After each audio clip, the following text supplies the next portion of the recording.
Come and dream with me.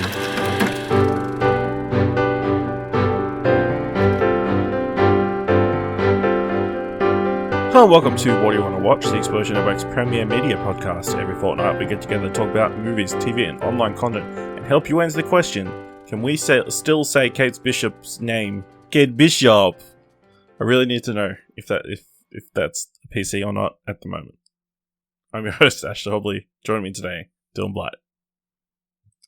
That's a very good discussion point, but I actually don't think I want to get into it, but yes.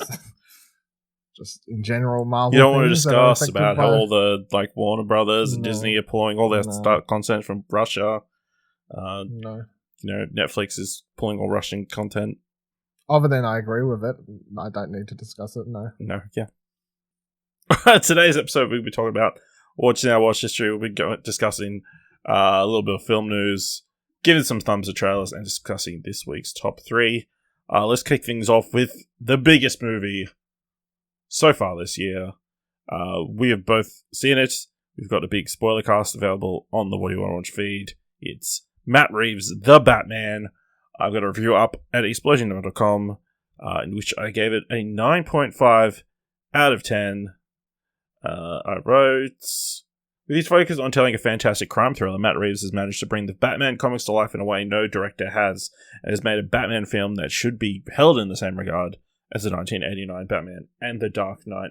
I've been enjoying immensely seeing everybody else having watched the film now, and seeing everybody kind of gush over it and be super happy. Doesn't it feel like people only just started watching it in the last 24 hours as of recording? Because I swear, it does a little bit. It's it would have just been Saturday in America now. So a little bit easier for them to go see it in the cinema. And because they're all freaking out because, they've for the last 12 months, every big movie's come out on streaming service. So it's like, how do you, now they're finally ready to risk COVID for their Batman. But yeah, to see, the lot of love and support, and I really enjoyed it. I think it's a great, different vibe to the Nolan films, much more grimy and grimy and down to earth, and it's exciting to see. It was exciting to go. I'm excited to see it again. Very happy with what we've got. Dylan, what are your thoughts on non-spoilery thoughts on the Batman? Batman dies. Wow!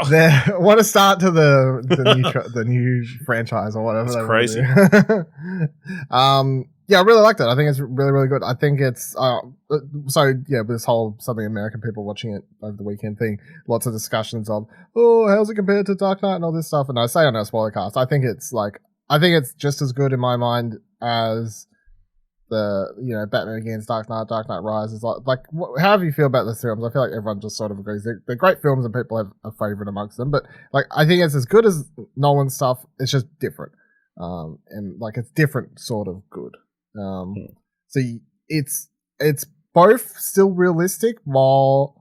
And I say this podcast again, so I'm just repeating some things if you listen to that. But I think it's as realistic, but just writing a little bit more in the comic book territory of, it just feels a little bit less like a real world location. I feel like Gotham in Nolan's universe feels like a New York City or something like that, whereas the Gotham in this actually does just feel like a fictional, weird location. Not quite, we did that rewatch and we were watching Tim Burton films where it feels like a gothic sort of city on the edge of a hill somewhere sort of thing. It's not that, but Gotham definitely feels a lot more like a fictional character in this than the realistic. This just feels like an American big city that I get out of watching the Nolan stuff, which is really good.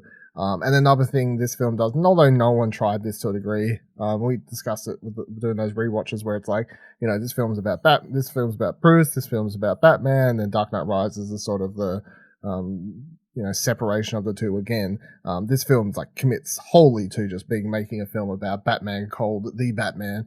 There's a couple scenes in the whole movie with Bruce. This film doesn't give two fucks about Bruce. It's just straight away out the gate committed to Bruce has just become the Batman. He doesn't care about Bruce anymore. And I really enjoy that. I think it's a great version of it. I think all the characters in this are great. Everyone does, it's got some fantastic performances. It's shot amazing, looks fantastic. Amazing score by Giacchino. Yeah, I love it. I can't wait to rewatch it. I think it's really, really good.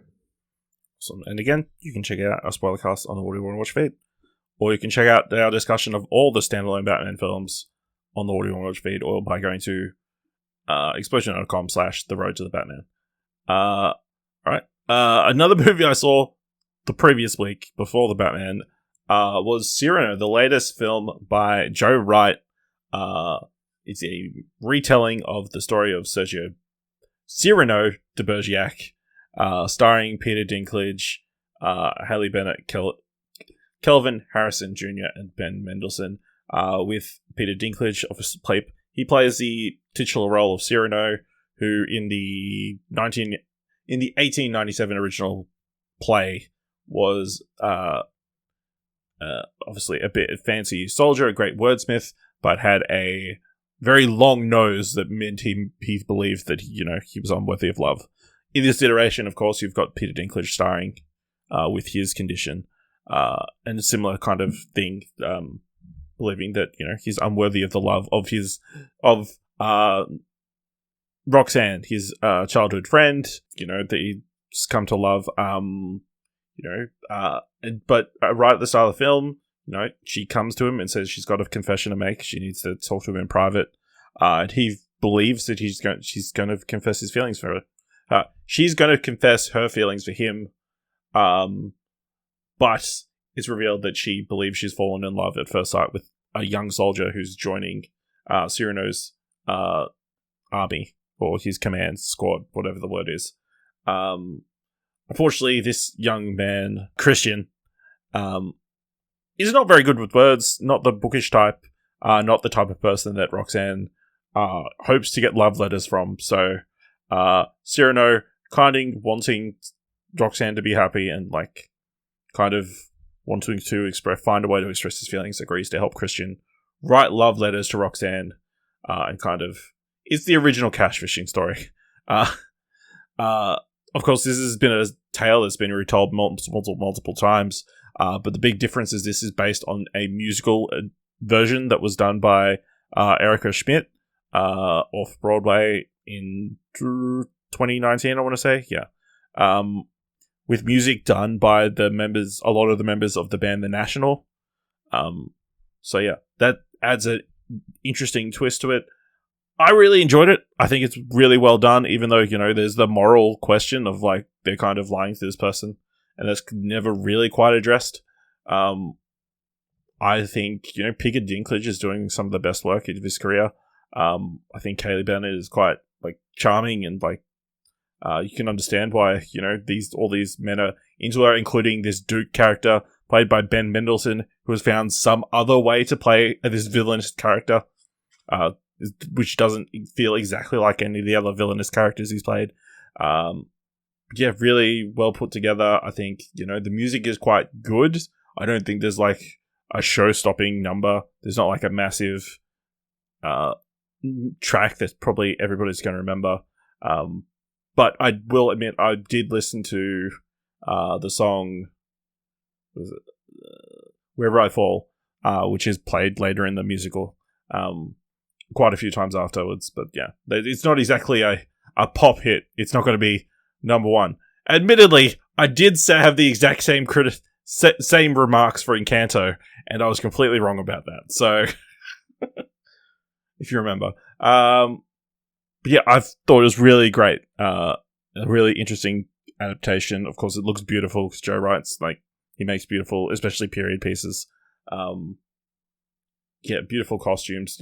There's a scene in which Peter Dinklage actually has sword fights and stuff. I'm wow, this is really cool. This is imagine if he had done this in Game of Thrones. He did once. Remember that once where they not like this. King's Landing? Not like this. But yeah, it's only that one time at the start of the film that it kind of takes a backseat to the romance and that kind of stuff. But yeah, I found it really enjoyable. Peter Dinklage is great. Cyrano, you should check it out. I also went to the cinema and saw Studio 66. So this is a horror film starring the band, the Foo Fighters, as themselves, in which they're working on their 10th album, wanting to find the right kind of place to record it. So they end up in this house in somewhere in Hollywood. But with it's kind of infamous for there being a grisly murder of like this punk 90s band, but the acoustics are really great.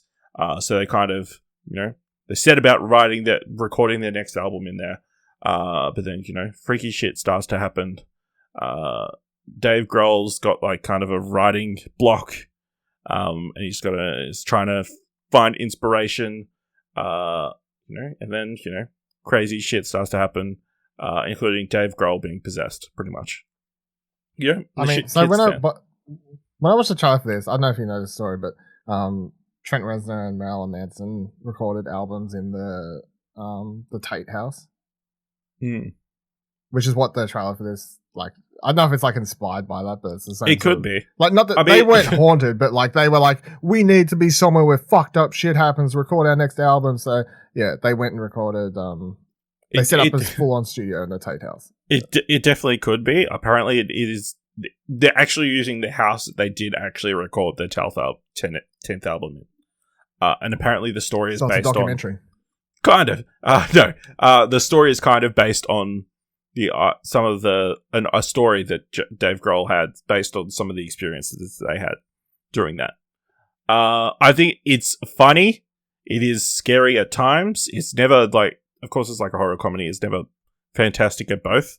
I think some of the Foo Fighters are better actors than others. Dave Grohl. I mean, Dave Grohl's great. But he's kind of like, of all the ones, I was least worried about him, because he's obviously done all the Tenacious D stuff. He's like done. I think he's hosted Saturday Night Live. Is this not just a Tenacious D prelude? No, no, Canon was not. Okay. Yeah, I mean, some of the other members get good jokes and that kind of stuff. I think Pat Smear, one of the one of the guitarists, is like his big thing is he doesn't have a bedroom in the house, so he just sleeps in the kitchen because he's close to the fridge, so he can have snacks. And then the piano player, who I guess has been added to the band in the last 5 years or so, is like is an interesting character and that kind of stuff. Some interesting cameos. And then, where the shit hits the fan, it kind of gets a bit crazy. It's like there are some fun kills and like spooky moments and like over the top like deaths and that kind of stuff. But then it just kind of drags on a little bit towards the end. It does feel a little bit long is the only one of the bigger issues. And the story kind of is all over the place. Yeah.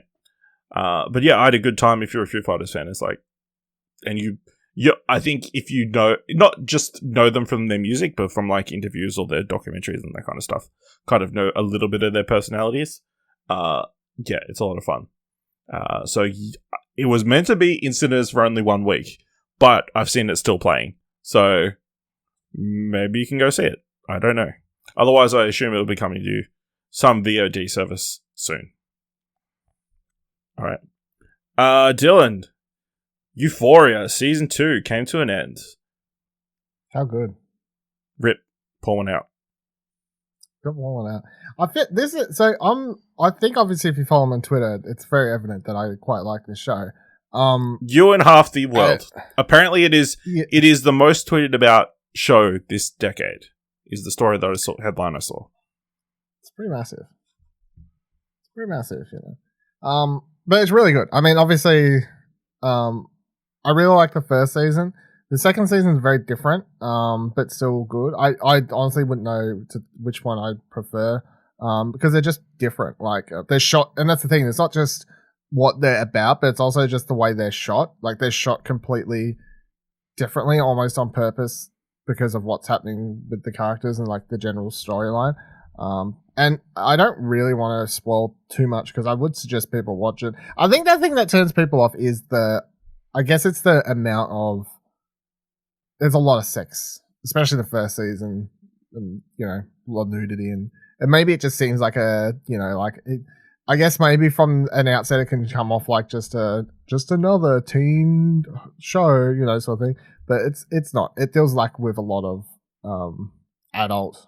It's a show about kids, and by kids I mean like young teenagers or young adults, whatever. But it's targeted at adults very much. I I would describe. It's definitely not a show that's for it's the people in it. But second season was really, really good. I feel like there's a couple characters I'm annoyed didn't get as much time as they got in the first season, but I feel like the characters that we do get to spend time with the second season was good.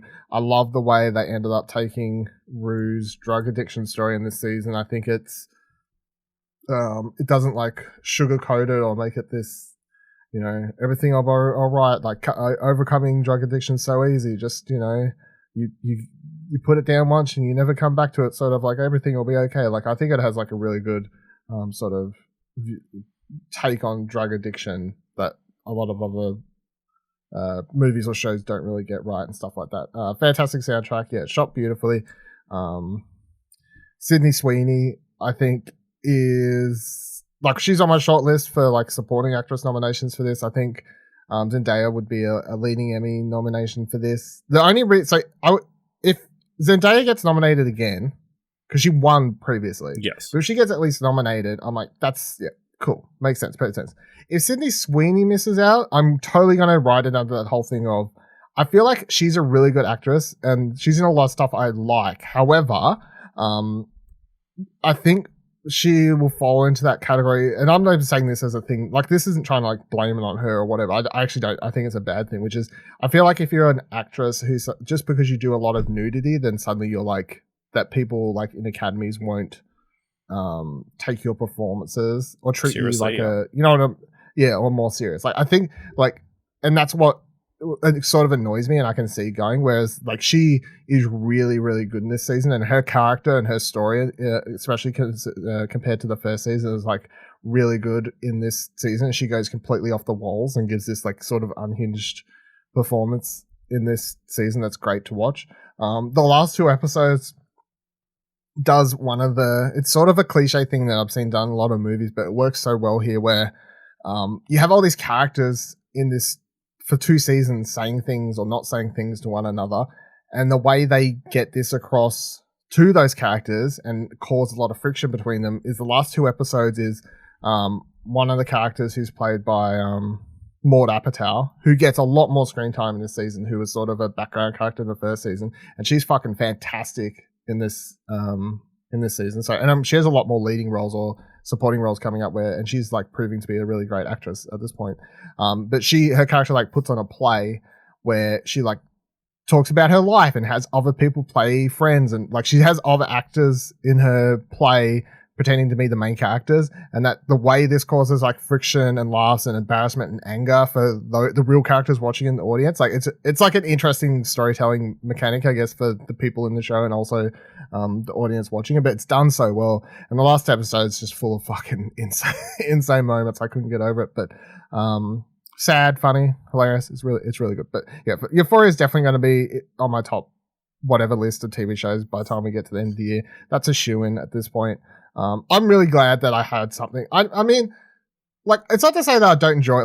Like there's shows we watch, I enjoy them, you know, things come and go. But man, when I can get a show that I really look forward to watching weekly, that I'm excited about to come home or like watch, and you know, like just, and I like having it where it's week by week, and I can, you know, I can see other people's reactions to the stuff that happened, and like it's just enjoyable. Like it's just, there's something more enjoyable about story-based stuff week by week and just seeing people talk about it and react and not just binge the whole fucking thing and forget about it in a week. So that's good. And I'm glad I get Better Call Saul in like a month. So, well, I was about to say, you brought out Sydney Sweeney and, you know, your other girls. Yeah. Like, which one would you be most upset if they got snubbed this year?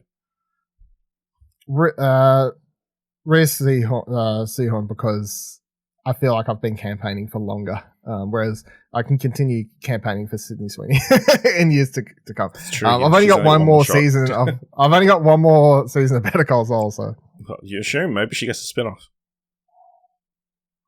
Not if what horrible things I think are going to happen to her character actually happen. So.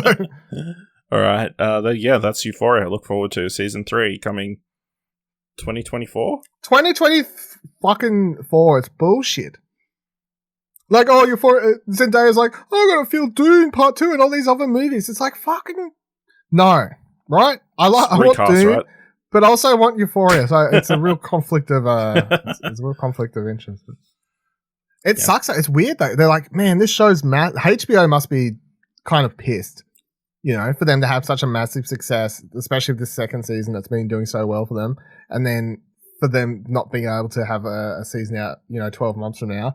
That must piss them off a bit, but I don't think they care that much. I don't know. I think they would. Do you think they were pissed when Game of Thrones the last season was like a year apart? Yeah. And what good did that do? Still massive ratings wise. I guess so, but the quality dipped. So. Subscribers wise, yeah.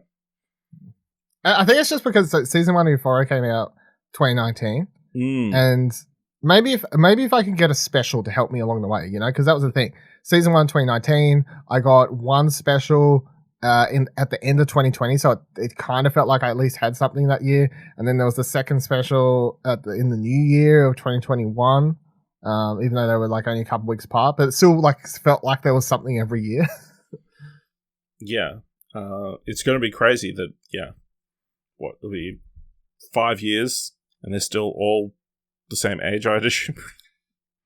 I wouldn't be surprised if the next season has a time jump, to be honest. Like, I think they could do a time jump and it would be fine for where the story's left. All right. Binge available on... No, Euphoria available on Binge or Foxtel. Correct. That's right. I managed to go see the multiple time nominated, Academy Award nominated film, Flea. So this is the Danish documentary about a young Afghani man who retelling his childhood of how he, ran away from Afghanistan as it was about to enter a civil war, and the process in which he became a refugee in Denmark, and kind of like the harrowing experience of, getting from, Afghanistan to Denmark and like dealing with people smugglers and like dealing with having to live in Russia for several years and like what that kind of experience was like. Obviously it's made a lot of waves because it is also an animated movie. Obviously the main character Amin is animated. The whole thing's animated sort of just to protect people's identities and that kind of stuff, because is he actually a refugee? It's implied that the story that he told to get into Denmark is not 100% true. So if he comes out and says, hey, I did this, the thing that I said isn't necessarily true, then, he could potentially be deported or whatever, despite living there for several years. It's, this is pretty much told with the director, I assume, interviewing him in present day, and kind of him going back and retelling, the story of how he came to live in Denmark. It's also like told in like several interstitial interviews because like also as well as animating like his past and obviously growing up and that kind of stuff. They also like kind of talk to him in his current day. He's like what he's doing is his career and like he with his partner trying to how it is to deal with relationships and that despite all the trauma that you've gone through and that kind of stuff. I think it's a really powerful film. I think it's beautifully animated. It's got this cool watercolory kind of style. It's not like your traditional 2D animation or that kind of stuff. I think it's a really personal story that's like kind of universal to a certain degree. There's these kind of heartbreaking moments throughout it. Pretty powerful stuff. So I think I watched it in like there was me and one other person playing in the cinema. It was one of like 2 screenings in the entire city. I think it's pretty difficult to go see it in cinemas now.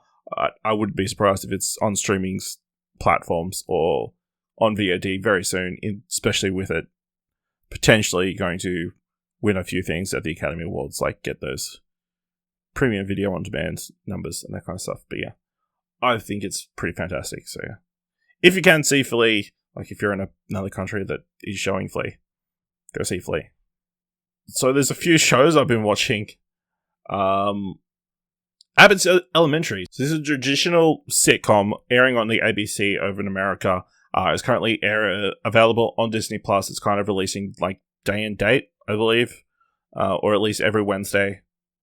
No, not day and date, but it is releasing every Wednesday on Disney Plus here in Australia. Follows Janine Teagues, who's like a young, optimistic second grade teacher at Abbott's Elementary in Philadelphia. And it kind of follows. It is like a straight up just like mockumentary. It's like the principal, who's very much like wants to make money and is like super not interested in teaching the kids and that kind of stuff, has brought a camera crew in to kind of line her pockets and like kind of make her a little bit more famous and that kind of stuff. But yeah, so the entire series is obviously told in mockumentary style. But yeah, it's following a bunch of teachers trying to teach children at an underfunded elementary school and dealing with kind of the interpersonal problems and that kind of stuff. I found it really charming. It's a fun little sitcom. I really like, who is it? Quinita Brunson, who plays Janine, who also created and writes on the show. I think it's interesting, her kind of love interest and like is a substitute teacher for a teacher who's... What did they do in the first episode? I think they got fired for some reason. He's played by Tyler James Williams, who people would probably best know as the kid who played Chris in Everybody Hates Chris. So he's all grown up now, which is one of those things that's like, fuck. You're old.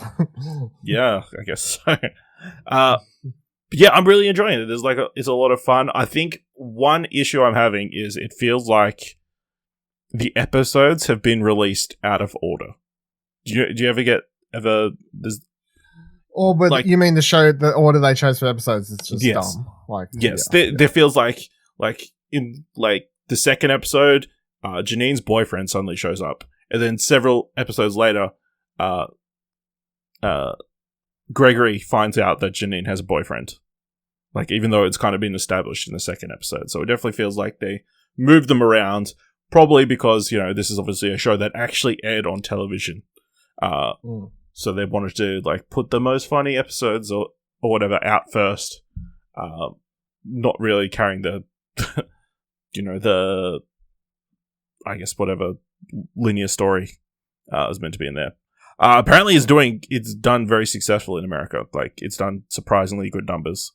So yeah, I would recommend. What was it on? It's on Disney Plus here in Australia, but it's on ABC in America. Oh, ABC in America. That's why then, I guess. Yeah. Was it?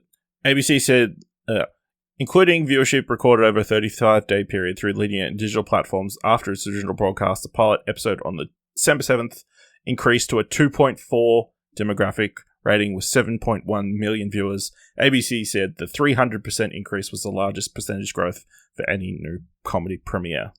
So yeah, it's pretty impressive. And yeah, it's a cute little show. I would recommend checking out Abbott Elementary on Disney Plus. I also watched the first 3 episodes of Our Flag Means Death, which is the new series starring Rhys Darby, created in which he plays a gentleman pirate trying to live, on be a pirate, but like, he doesn't want to do any of that violent stuff and like be a killer or anything.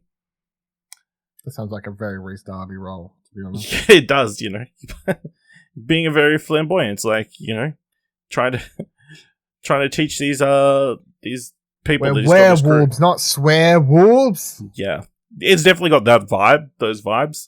I like it, but I'm not in love with it. You know what I mean? It's just like, yeah, this is kind of amusing, and there's like some interesting ideas here. But it hasn't really won me over. It's not like super laugh out loud every minute and that kind of stuff. It's amusing, the premise of like him not wanting to be a killer and that kind of stuff. And like him being drawn, he's like obviously has a lot of trauma in his back story, or like hardships that he's ever had to overcome and that kind of stuff, and he's kind of left his family, his wife and kids, to pursue this dream of becoming a pirate, and going on adventures and that kind of stuff. But then he doesn't want to kill anybody. And then you've also got his crew, which, you know, they're like, we want to be pirates and do pirate stuff. Admittedly, he is paying them a wage, like, and giving them a good salary and that kind of stuff, instead of just like making money off commission or whatever. But yeah, I like it. There's some interesting ideas there, but yeah, it hasn't really won me over yet. So this is available on Binge at the moment. First 3 episodes dropped all at once. I'll probably check out a couple more episodes, but yeah, we'll wait and see. Yeah, it's an interesting one. Choosing a pirate life isn't for him. I don't think it is, or it could be. You know, there are some interesting moments and that kind of stuff, and it's an interesting cast. It's got Joel Fry, who probably a lot of people will know from obviously Cruella earlier this. No, that's last year. And then also Christian Nier, or Nairn, who people would know as Hodor from Game of Thrones. Oh, he's a DJ.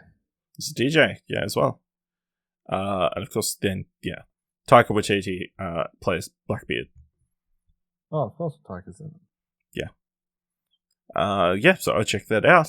I've also been watching This Is Going to Hurt. So this is I want to say BBC series. It's currently all on Binge at the moment, despite it not... What? Is it about Jackass? No. Oh. It's not. So it is a BBC medical comedy series. It's a medical show starring Ben Whishaw in the obstetrics gynecology ward in the National Health Service Hospital, and him trying to deal with, you know, being a doctor and like the harsh hours and like kind of juggling work and her personal life.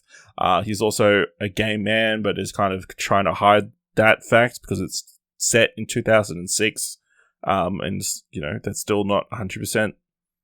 He doesn't know how people react to that, especially the higher ups. But yeah, I'm really enjoying it. Ben Whishaw is really good, even though he plays like a kind of a grump and arrogant prick. You know, there's elements to like about him. It does that like Fleabag style of like talking to camera at certain points and that kind of stuff, which, you know, I'm kind of a sucker for. But I would not recommend this show if you are a woman and planning to get pregnant or are pregnant, because some of the medical stuff is like pretty full on. Like just some of the cesareans, it's like, we'll just do an incision here and then we just rip shit out of the way and we stick our hands all over the place. I mean, the show opens with him, he's fallen asleep in his car overnight, wakes up, is going down to the hospital and notices like a pregnant lady kind of in the middle of like underneath the hospital. And then he asks if he can check on the baby, and there's just a hand dangling out the bottom. Which, you know, nice. That's not what's supposed to happen. Have I mentioned I hate medical shows before? Like, I believe you have. Yeah, it's like that weird thing where it's like, oh, why do you like horror movies so much, but you can't watch medical things? And I'm always like, because my parents watch a lot of like those ambulance shows and like medical shows and stuff. And I'm always like, and I'll be like, no, I can't watch that shit. Oh, but you watch horror movies? Yeah. Horror movies are fake. I know they're fake. I don't want to watch real people having fucking operations and shit. But this is their fake operation. Yeah, it's just like it's based on reality, but you know, I guess that's the thing. I mean, there are actual serial killers out there, so I mean, I don't know what the difference is. I don't know. Texas Chainsaw Massacre is based on a real story. I think the killer was never found.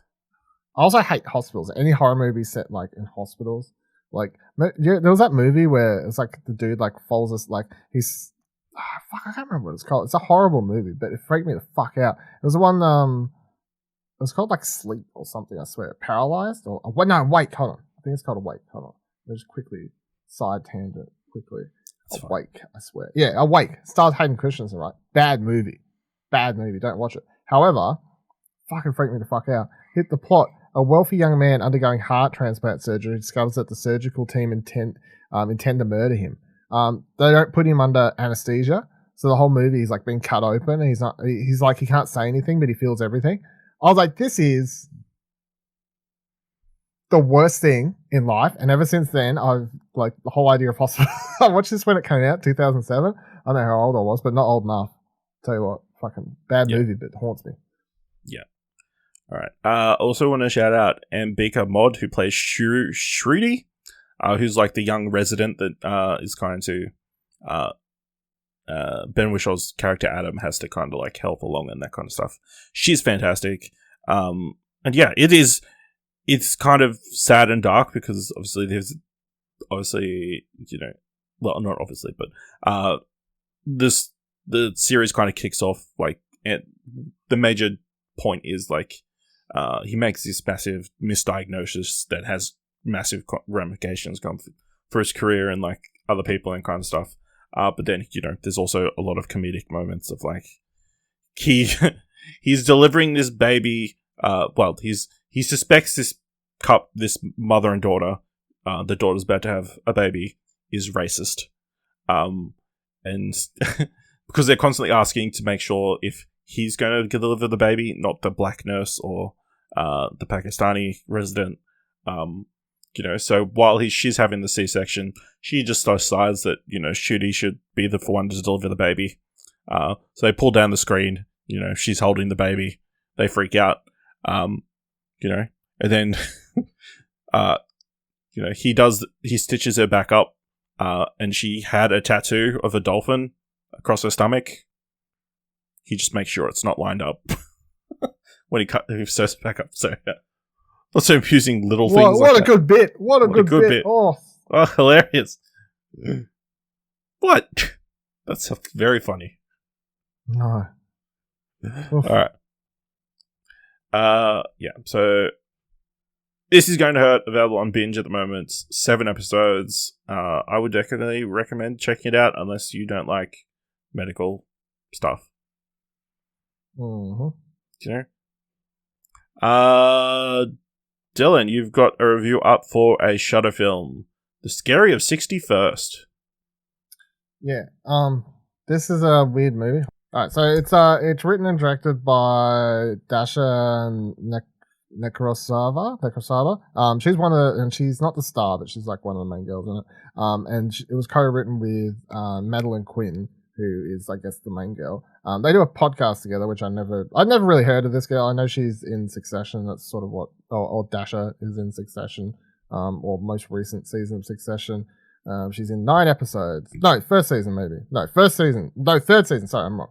But she plays a character called Comfrey. Do you know that character, Ash? Is it the second season? Third season, it says. Third season of what? Succession. Oh, Succession. Oh, Comfrey. Yeah. I thought you said Euphoria over again. Yeah. No, sorry. That character? Yeah, anyway, that's who the girl is. Yeah. Or the director and stuff. So I know that's... yeah, this is a directorial debut. It's an interesting film. I can't remember, what did I give it, like 6 or something, probably? Yeah, something like that. Something like that. I feel like I can see people like hating it, and then maybe some people are just like completely vibing with it and liking it more than I do. I think it just sort of falls off the rails at the end for me, but obviously it's a low budget film. It's only like, it's an hour 20. The setup is that, so Madeline Quinn's character and this other girl played by Betsy Brown, they move into an apartment together, and they're like, oh, you know, there's some weird shit. The movie's got like a little bit of a weird vibe. But they're like, oh, there's some weird stuff going on here. And then suddenly, they're like, why is this, you know, why is there blood-stained sheets? Why is there scratches on the wall? Just, it's weird. What happened here? But the rent's really cheap, and we live in New York, and we're poor as fuck, so we'll take it, sure. And then Dasha's character shows up, and I don't think her character is just credited as the girl, I think, but she shows up and she's like, I'm investigating. I'm fucking mental. I'm blanking on his name now. What's his fuck? Who died? Epstein, Jeffrey Epstein. She's like, I'm investigating Epstein, and this was one of his apartments where he probably killed and murdered young girls who he was like sex trafficking.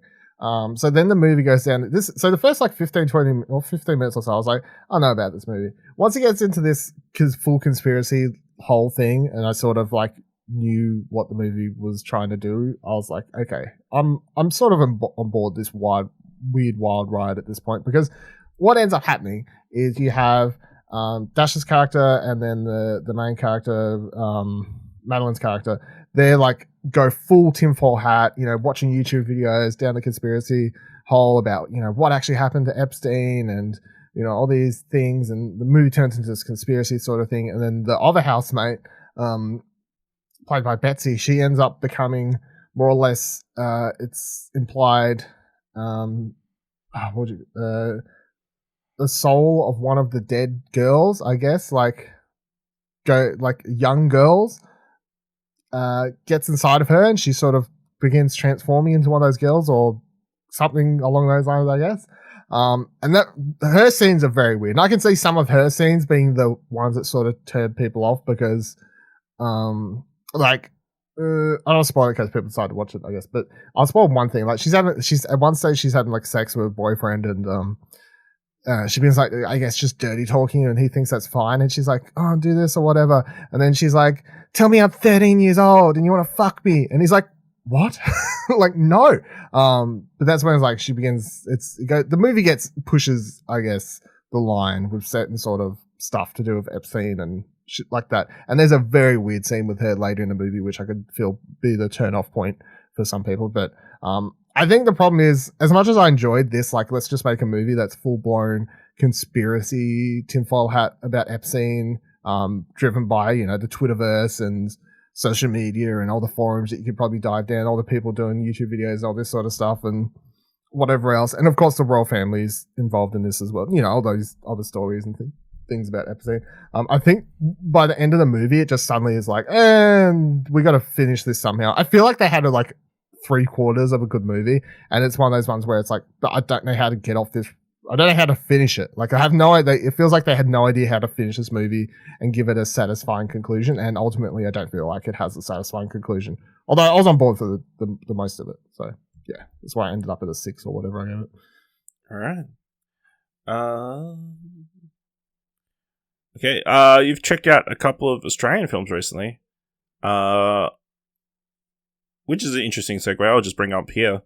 Our friend Andrew over at The Curb has been doing a Kickstarter for his Australian Yearbook 2021, which is a book, covering all the stories and articles and the interviews he's had over the last 12 months with dealing with Australian film. Obviously, 2021 massive year for Australian film, with 3 films debuting, topping the box office for a few weeks there earlier in the year. So yeah, you can check that out. You can find thecurb.com.au. Links will be there, or you can find him at thecurb.au on Twitter or thecurb.au on Facebook. We've both pledged. I'm really looking forward to checking out his work. So yeah, I would recommend. He has not sponsored this. We are promoting. This is out of our own free will. Yeah. But yeah, you checked out a movie that's not going to be in this book, Death Cheaters. Yeah, so this I watched this other one, which I think I talked about, Stunt Rock. I talked about that, right? Yes, I think I did. Yeah. So this has one of the same dudes in it, which is Grant Page. And I think I talked about how he was this sort of, he's a pretty big name in Australian stunt history, and he was part of the Mad Max stunt team and all this sort of stuff. So he's got history credits there and whatever else. This was one of the other movies he did. I think it's the year before. Let me just double check. Yeah, 1970. So Death Cheaters came out 76. Stunt Rock came out 78. So yeah, it's a couple of years before that other one. This movie's wild. It has a fantastic. I love the opening of this movie, but fuck, it just went off and just became sort of boring after the fact. But it's about these 2 stuntmen, because apparently that was a genre that's have stuntmen played stuntmen. One's played by Grant Page, the other one's played by John Hairgraves. And they're stuntmen who were like, they came back from Vietnam, I think. Yeah, Vietnam. And that's what they do now. But then the Australian government finds out there's some like plot somewhere, I can't even remember what country it is, some foreign country, that they're going to do something, and they need like people to sneak in there and do something off the books. So who do they ask? these stunt guys because they were like the shit in the army, and now they're like kick-ass stuntmen. But the movie, it's a dumbass plot. It's fucking ridiculous. But the movie's like opening is like awesome. It's the sort of shit I'm all about. Where I don't really give two shits about the story as long as you have like entertaining stunts and action scenes and stuff. And the opening it's wild. Cameras just strapped to people just doing this shit for real, which I'm all about, of course. They see this cop chasing a car.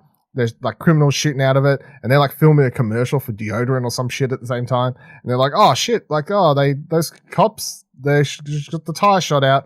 So what should we do? We'll go chase down the criminals in this little bullshit stunt car with no roof or anything that we've got. So they chase them down, and then the opening scene's like this awesome sequence of car chases and things that includes a sequence where John gets out of jumps out of the car at one stage solely to run into a supermarket, steal a leg of lamb, and then throw it through the bad guy's car just to jump back into the car with Grant and then just like take off after him again. To which I've watched this scene twice. See, I don't like this movie. However, I like the opening sequence so much that I did rewatch it after watching it. I was like, fuck it. I was like, there's no reason for him at all to get out of this car, run into a supermarket, steal a leg of lamb, only because minutes later, when they finally capture the criminals, the butcher runs out. He's like, arrest them, and they're like, they do a whole funny bit where he's like trying to get them arrested for stealing, but the cop's like, no, they stopped the criminals. He's like, well, you owe them a leg of lamb, sir. It's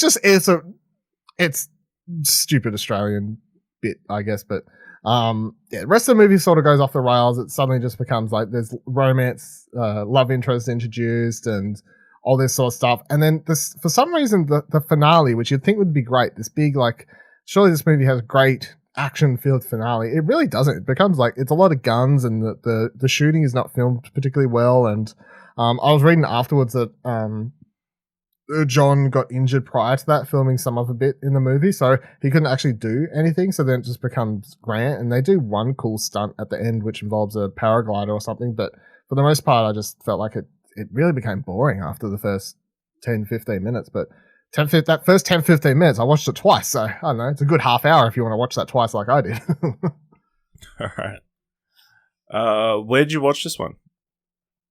I got sent a Blu-ray because it was recently released as part of the Ozploitation collection by Umbrella Entertainment. Awesome. You also just finished watching Chopper. Yeah, so I've watched Chopper a few times. This was the most recent rewatch was because, it might have been a month ago, they did release the, was it 20th or 25th anniversary? Fuck, I can't even remember. Let me see. I think it's 25th. See my Blu-ray, don't know where I put it. Yeah, it's the 20th or 25th. Whatever. Oh no, it came out like 2000, so 20, maybe. 20, maybe, that makes sense, I guess. Yeah, anyway, it was an anniversary edition Blu-ray they just put out. Picked that one up. Looks really good. I think it looks the best I think I've ever watched it. A little bit less grainy and stuff like that. It looks really, really good. But I mean, the film holds up. I've watched this film a lot. I think it's a sort of an old. Have you watched Chopper? Or have you never watched Chopper? No, I have. No. Okay, that's a missing. I feel like Chopper is definitely a sort of an old-time Australian classic film. It is. So here's the thing. Do you know much about like Mark, the real Mark Chopper Reed, or no? Like how much do you know? Yeah, a little bit. Like, he was an enforcer or whatever.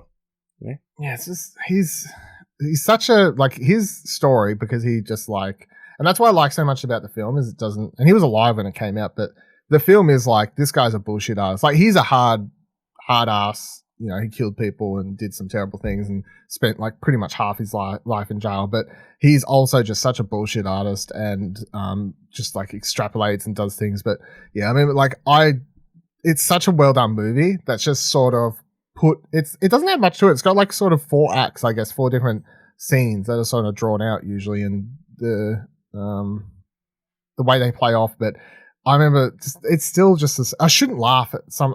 It's meant to be funny, and I don't even know if I'd feel bad for laughing. But I would still say this is Eric Bana's best role he's ever done. Like, I don't know if he'll ever do anything as good as this ever again. But he just embodies like Chopper as a character. There's so many different scenes in this where he just goes from silly to serious. Like And then there was that guy who ripped off this and did Heath Franklin, I think is the dude's name, like comedian who did like the Chopper character, and that was. I was about to bring up popular. that's what I know.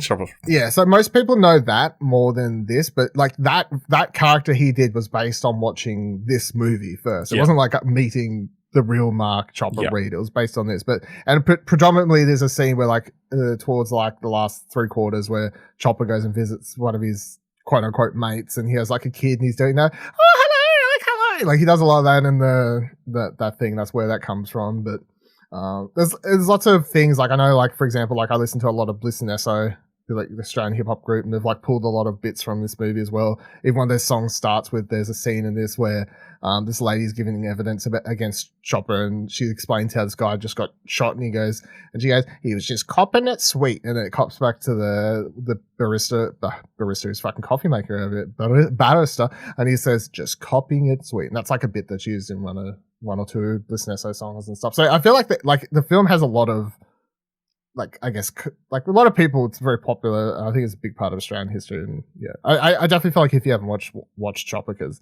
it's Eric Bana at his finest, and it's not a biography. That's the thing as well. Like it doesn't try to tell you like the story of Mark Chopper Reed from childhood to upbringing. The film sort of starts with him in prison and ends with him in prison, and that's because he spent most of his life in prison. It spends a little bit of time out there. It covers how he cut his ears off. It covers some other characters that names were changed for legal reasons, I guess, like who were involved in his life, and the general relationship that he had with drugs, which is that he would say that he didn't do drugs and that he was doing the police a service by killing and locking up drug dealers. However, this film has him doing drugs quite a bit because it's well known that he just did drugs and said that he didn't. But yeah, I think it's a fantastic film. Everyone should watch it. All right. You also rewatched Last Night in Soho. How'd that hold up on a rewatch? Really good. I had a side note, I had to order in the 4K Blu-ray from UK because we don't have the 4K on sale here in Australia. It's fucking bullshit. I mean,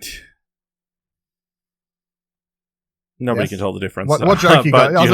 What joke you got? Yeah. But it is silly for them not to give you the option to make extra money on something that no one tells the difference on. So they only printed the Blu-ray here. It's not as bad as what was the other thing I was looking for that I couldn't find. Oh, that is my pet peeve. If you don't at least do a Blu-ray. Yeah, there was something else that didn't have a Blu-ray. It only had DVD, and that was pissing me right off. I don't remember what it is now. Anyway, I think I had to order that in from somewhere too. Whatever it was, I can't remember. Malignant. Oh, it was Malignant. Yeah, fucking only a DVD. Get the fuck out of here! Like. Jesus Christ. Anyway, Last Night in Soho, it's really good. I think I enjoyed it a lot more the second time. Not so I didn't like it the first time, but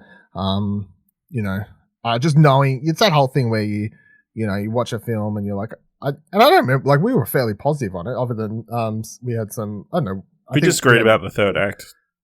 Yeah, like third act I was a little bit let down on, but I think now going in, knowing how it goes, I was just able to, enjoy it for what it is. And yeah, I really liked the film the first time. I'd given it 8 on Trakt. So again, it's that whole thing where I criticize something and apparently Dylan hates it, which is fucking, I was thinking about this other day. I was brushing my teeth the other morning, right? And I was thinking, like, why do I have to keep justifying it's a movie, TV show, game, what it is? I'll be like the word is literally criticism, like games criticism, film criticism or something. I'll be like, I criticize something, give it an 8, and everyone's like, oh, you hate it.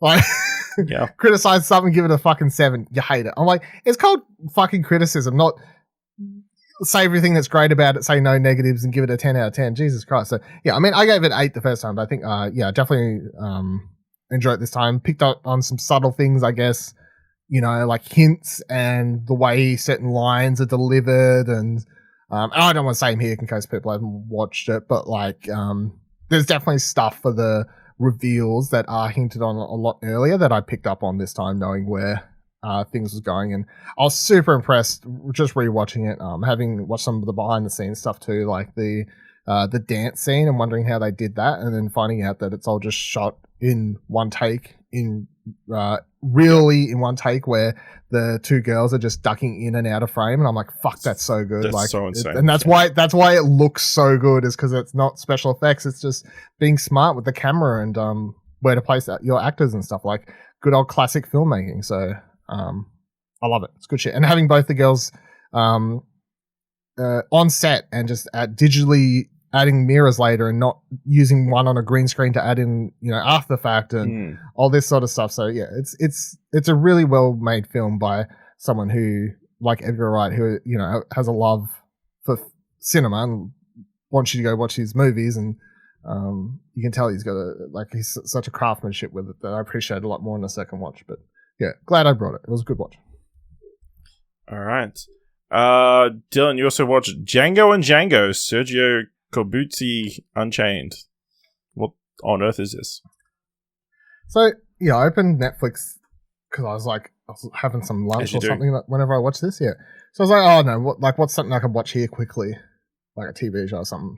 And not watching this I watched this was something I actually had watched. As much as I usually complain about people pausing movies and coming back to them, it was a documentary, fucking random thing. So I actually did pause this and watch it in 2 sessions. So, yeah, it's an hour 20 doco. I have no idea where this was originally made for or where it was aired or whatever. But yeah, Django, it's basically Quentin Tarantino talking about Sergio Corbucci, who is the known as the second Sergio as far as Mexico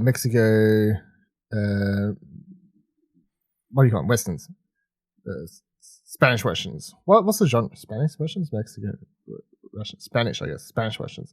Yeah. But yeah, in Sergio Leone, known as the first one, Good, the Bad, and Ugly, and Fistful of Dollars, and all that sort of stuff. What are they called? What is the genre? What's the official genre? What is the actual genre? Of what? Hold on. I'm trying to look at what it's called. Spaghetti Western. Oh, yeah. I was mental blank. I couldn't remember what it's called. So Spaghetti Western, this is the high of that time. So apparently both Sergios knew each other. They even co-directed some stuff as second unit directors on a bunch of films and stuff like that. And this film covers that. Look, I knew nothing about Sergio Corbucci other than and I'm probably butchering his name still, which I'm horrible. All I knew about him was from years and years and years ago, and not actually that long, but when Django came out, Unchained, I was like, what? And I did some Googling after watching it. I found out there's a film called Django, and that's who Corbucci is the director of. He's the director of Django, of which Quentin Tarantino made a film called Django Chained. It's not a remake or anything based on Django, other than it's a Western. And the theme song from the original Django, Quentin Tarantino uses in Django Unchained. Otherwise, they're completely different films that don't have anything to do with one another. Other than Quentin Tarantino just being a fan of that film, of course. He directed some other things that are pretty, I guess, big name. He has a film with what's his face? From Diane. I'm dead. My brain's fucking crying. What is his name from fucking The Original Longest Yard? Whatever that film's called.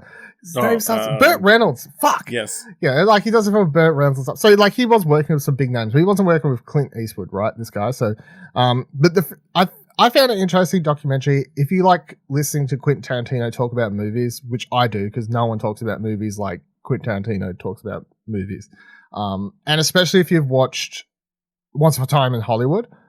And I mean, I really want to rewatch that film soon because I just read the Quentin Tarantino, his first novel, his novelization of Once Upon a Time in Hollywood. Having just finished that, I now want to rewatch the movie. But the Django and Django thing starts with him talking about how in that Leonardo DiCaprio's character goes to work for Sergio Corbucci in, that's like the film roles that Al Pacino's character gets him to do. Like that's a plot line in that movie. So the movie starts with Quentin Tarantino basically giving this fictional biography of what happens, even getting down to it's so funny listening to him because he talks about these people as if they're real, because I guess that's what makes him a good director, because he talks about his characters and he knows so much about them. He explains this whole meeting when Leonardo DiCaprio's character has like a meeting and how he offends him and they end up discussing film. Like he talks about like it's a real thing that happened. It's fucking fantastic. But then he goes on to talk about like the director and the each of his films, and you can tell the ones that Quentin has a love for. And this is intercut with other people that worked with Sergio, including like some of the big time actors he worked with or cinematographers and stuff like that. So I get, like, if you like film history, especially like spaghetti westerns, I guess this is going to be super interesting. But I did enjoy this. It's on Netflix for some reason. I don't know where it came from, why it exists, but I watched it. All right. Then to wrap this bit up, I finished watching this season of The After Party over on Apple TV Plus. So this is the murder mystery in which Dave Franco played like a pop star who went to his high school reunion. Everybody comes back to his place for the after party. He winds up dead. There's a bunch of people who would possibly be the murderers. And each episode kind of retells the events of the night in a different way. I really enjoyed it. It's probably my favorite thing that I've watched so far this year.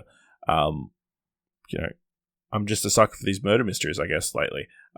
There's been a lot of them. But yeah, I've really satisfying. They wrapped it up perfectly. Fantastic. Really funny all the way through. Lots of cool twists and turns, and you didn't guess who the killer was till the very end. I'm excited that they've said there's going to be a season 2. My only request is they don't call it the After Party 2, because then don't restrict yourself to just an after party. Do the Perot thing where completely different before title. Party, pre-party, pre-drinks party. I don't. It's just going to be another murder thing with Tiffany Haddish's character. She's fantastic. I really enjoyed it. I would recommend checking it out on Apple TV Plus. But we have to move on to the mandatory Netflix segment of the show. Dylan, you watched Ali Wong's latest comedy special, Don Wong. Don Wong. Yep. This is very funny. So, have you seen her stuff before or no? Yes, I've actually watched this as well. So, okay, very good. This is, it's filthy, but love it. I mean, it is like it's quite filthy, but it's really good. I guess like the topics of discussion is because like her last special was when she was pregnant, right? She was pregnant when she filmed that. That was the one that was before this year. And then this is the one.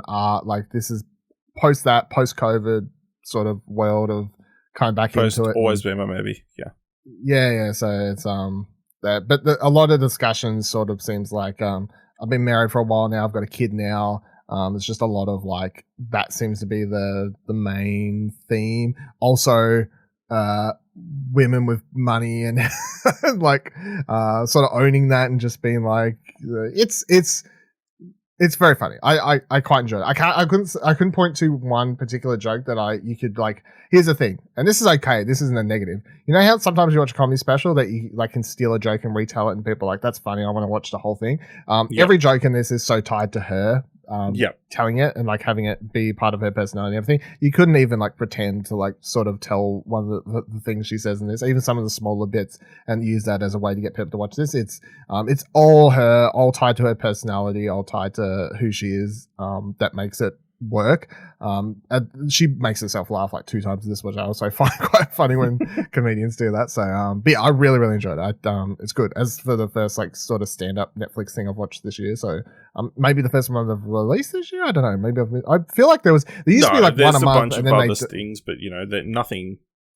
Like, but there used to be a lot more. And then Zari had one, and like I think what's the British guy that there was a lot of controversy around. Yeah, well, if there's lots of controversy, I mean, yeah, I knew you first stand-up special by someone I would want to watch. So, yeah.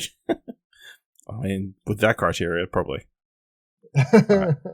Hey, what are you trying to say? It's not my fault. All these fucking comedians are sex pests or something. No, I was just saying. Which she talks about in this comedy special as well. Yeah, yeah, it's true. So.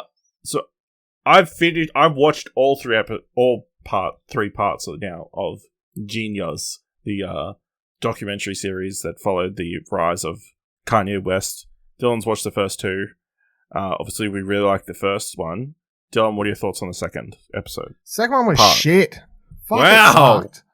It was so bad. I hated it. To the point that I haven't watched the third one, but I will watch it. But fuck, I was like, wow, I loved the first one. I was like, the first one's like great. This is like great documentary filmmaking, all this sort of stuff. Second one, I was like, fuck, just this seems to go forever and ever and ever. And like, Jesus Christ, this is going forever. Like, it was so long and drawn out and just so many scenes that just felt like they should have, in any other movie, would have been the cutting room floor. It almost feels like this should have been two parts, not 3 parts. And it's only 3 because they made that second one go for so goddamn long. And yeah, I did not like the second part. I will watch the third part soon, before the next episode for sure. But otherwise, I did not like the second part. It was fucking shit.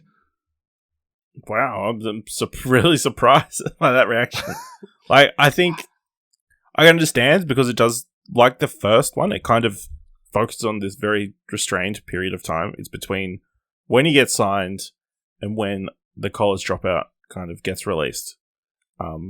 Which is like still a 2-something year period because obviously Kanye had a car accident, which he broke his jaw, and that kind of stuff. So that obviously kind of impacted him a great deal and that kind of thing. And then, his influence at, what's the record company? Def Jam? No, I don't think it is Def Jam.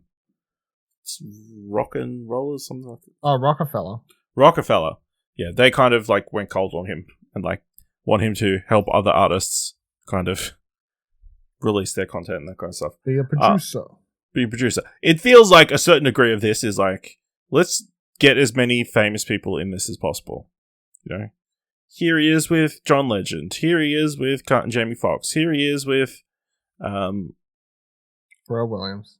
Pharrell, yeah, obviously that was the big one where he's got that big reaction and that kind of stuff. Kind of following him through till the release of Here he is with Scarface. Here he is with Jay-Z.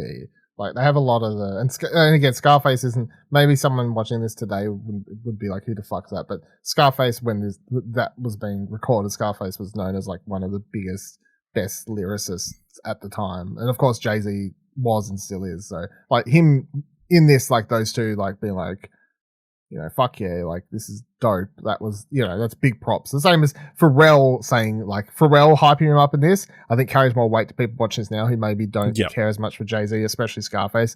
Pharrell still, like, sort of, a lot, I would say, I'm going to sound old saying this, but I guess younger people would know Pharrell still a bit more, so that carries it is surprising how much his opinion he cares about, Because Pharrell wouldn't have been in the business very long, I would imagine, around that time.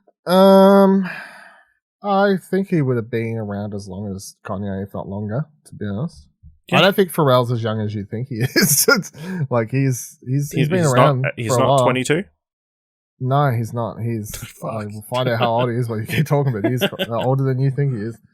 Yeah, I kind of, it's a feel good kind of thing, this kid who's like going through this hardship, find success. So he's I've 49. He's I told you. Wow. Time is weird. His little skateboard beat? No, he's not anymore. No. Yeah. I've watched the 3rd episode. I don't think you're gonna like it. Is it just because it's as boring, or because it just shows Kanye being like he is today? I think Ye as he is today. More stuff happens, but obviously Cootie has less and less access to Kanye as the years go by. Yeah. Obviously, he wasn't his initial choice to do the Jesus Walks video, and that Kanye kind of is more interested in bigger people and that kind of stuff. Gotta get Hype Williams, bro. Yeah, so it also feels like as the documentary goes on, Cootie kind of inserts himself more into the movie. Like his opinions and kind of reflecting Kanye's life against his life and that kind of stuff. But yeah, you do get moments of like him like talking to Kanye present day. And like they tried to reconnect recently after he had kind of like remember which mental breakdown it was. That kind of stuff. But then, yeah, you kind of touch on more recent stuff, like, it's kind of, it is actually really interesting that this is released, like, right as this Kanye-Kim divorce thing with Pete Davidson has been happening. You see his most recent music video? Yeah. It's like, yeah, it feels like this is a PR piece to a certain degree. Like, don't hate on Kanye, to a certain degree, but also really focus. I feel like a central theme throughout this entire thing has been, everything kind of changed for Kanye after his mother died. Like, as much as he doesn't want to talk about it. That's like 2000 and I don't know. That's a while ago, isn't it? Isn't that like it is a little while ago? But like everything after that. Yeah, but that must be early in part 3 then, because she doesn't. She dies. Like, yeah, I think so. Around It's the third album, like maybe 20 minutes in, she passes. Because she was kind of the one who was still keeping Cootie around, because she really liked him, or whatever, to help with like all the work she was doing and that kind of stuff. So,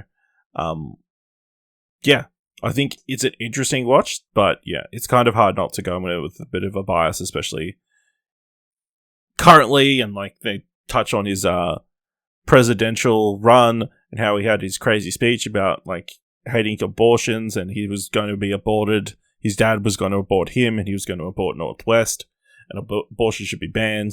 And like then he's in a car like watching Tucker Carlson say he's crazy, but maybe he's right. And like Kanye's being like, yes, this guy's know what's up. It's like, fucking hell. Yeah, it's a bit, it's a weird one. But yeah, you know, that first episode was really yeah, that first episode was really good. Yeah. So, I mean, if you like all the Kanyes, maybe you'd like the rest of the documentary. But yeah. Jeen-Yuhs on Netflix. I also watched Space Force Season 2, which, you know, follows on with the fictional Space Force, the defense force created by Donald Trump to protect space. And kind of, you know, their ongoing things. I think, you know, it's solid. It's still not fantastic. Like, the first season was kind of, like, out there and wacky and crazy. This one, a little bit more personal relationships and that kind of stuff. A little bit more toned down. A big thing through this is their budget's been slashed dramatically. Mostly because there's been a change of presidency. It's like, obviously, the first season was during the era of Trump and that kind of stuff. And yeah. It's fine. It's enjoyable. I did like how they set up the season finale. If they do a potential third season, I'm looking forward to that. But it's all right. You know, it's enjoyable. Steve Carell's good. You know, not much else to say. All right. Well, that's been everything we've been watching. Let's move into a bit of news. And Dylan, there's only been one story that's kind of been doing the big continuing over the last couple of weeks, and that's been the changes that they're going to be making to the Academy Awards. According to a report, the March 27th, 2022 event will have 8 of the awards given out in the hour before the live broadcast. Those awards include documentary short, film editing, makeup hairstyling, Oscar score, production design, animated short, live action short, and sound. So the plan was, obviously, they'd all be presented in the hour before. They would then be edited down and broadcast during the Oscars. This had a major initial backlash by pretty much everyone on Twitter. It subsequently had a lot of people within the industry come out saying they're disappointed about it. Most prominent recently, Denis Villeneuve, who just accepted an award at the Art Directors Guild. He said, honestly, I think the Academy is throwing the baby out with the bathwater. I think it's a mistake, and I understand that they're under tremendous pressure, but I think it isn't the right decision. The thing is that filmmaking is about teamwork. It's like a football team. It's like you have all different kinds of jobs that everybody needs to be get the top of its game. Otherwise, the movie collapses. You know, it's a team effort. In the media, we are a lot about the directors. We are, of course, a lot about the actors. All the people that are recognized in the shadows there, unfortunately, they need to be seen and to be recognized, and these award shows are made for them. Dylan, what was your initial reaction to the news, and how have you felt about it in the week since? It's dumb. I don't get it. Well, I do get it. I know exactly what they're doing. They're chasing after Joe Schmo teenager for some reason and wanting to draw audience in. They want to get more numbers on the Academy Awards, so they're trying to make it shorter. They're trying to make it cooler. They're trying to make it hipper or whatever else. But those people are never going to watch it. They don't care. So stop chasing after them and stop fucking around with the show.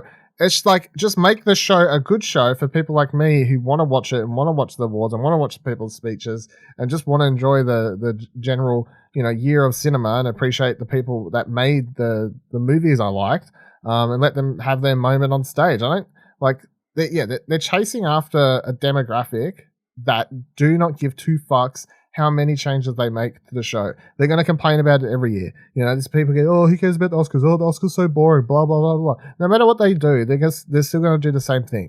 So fuck them. Stop worrying about them and just focus on making a good show that's always been about everyone.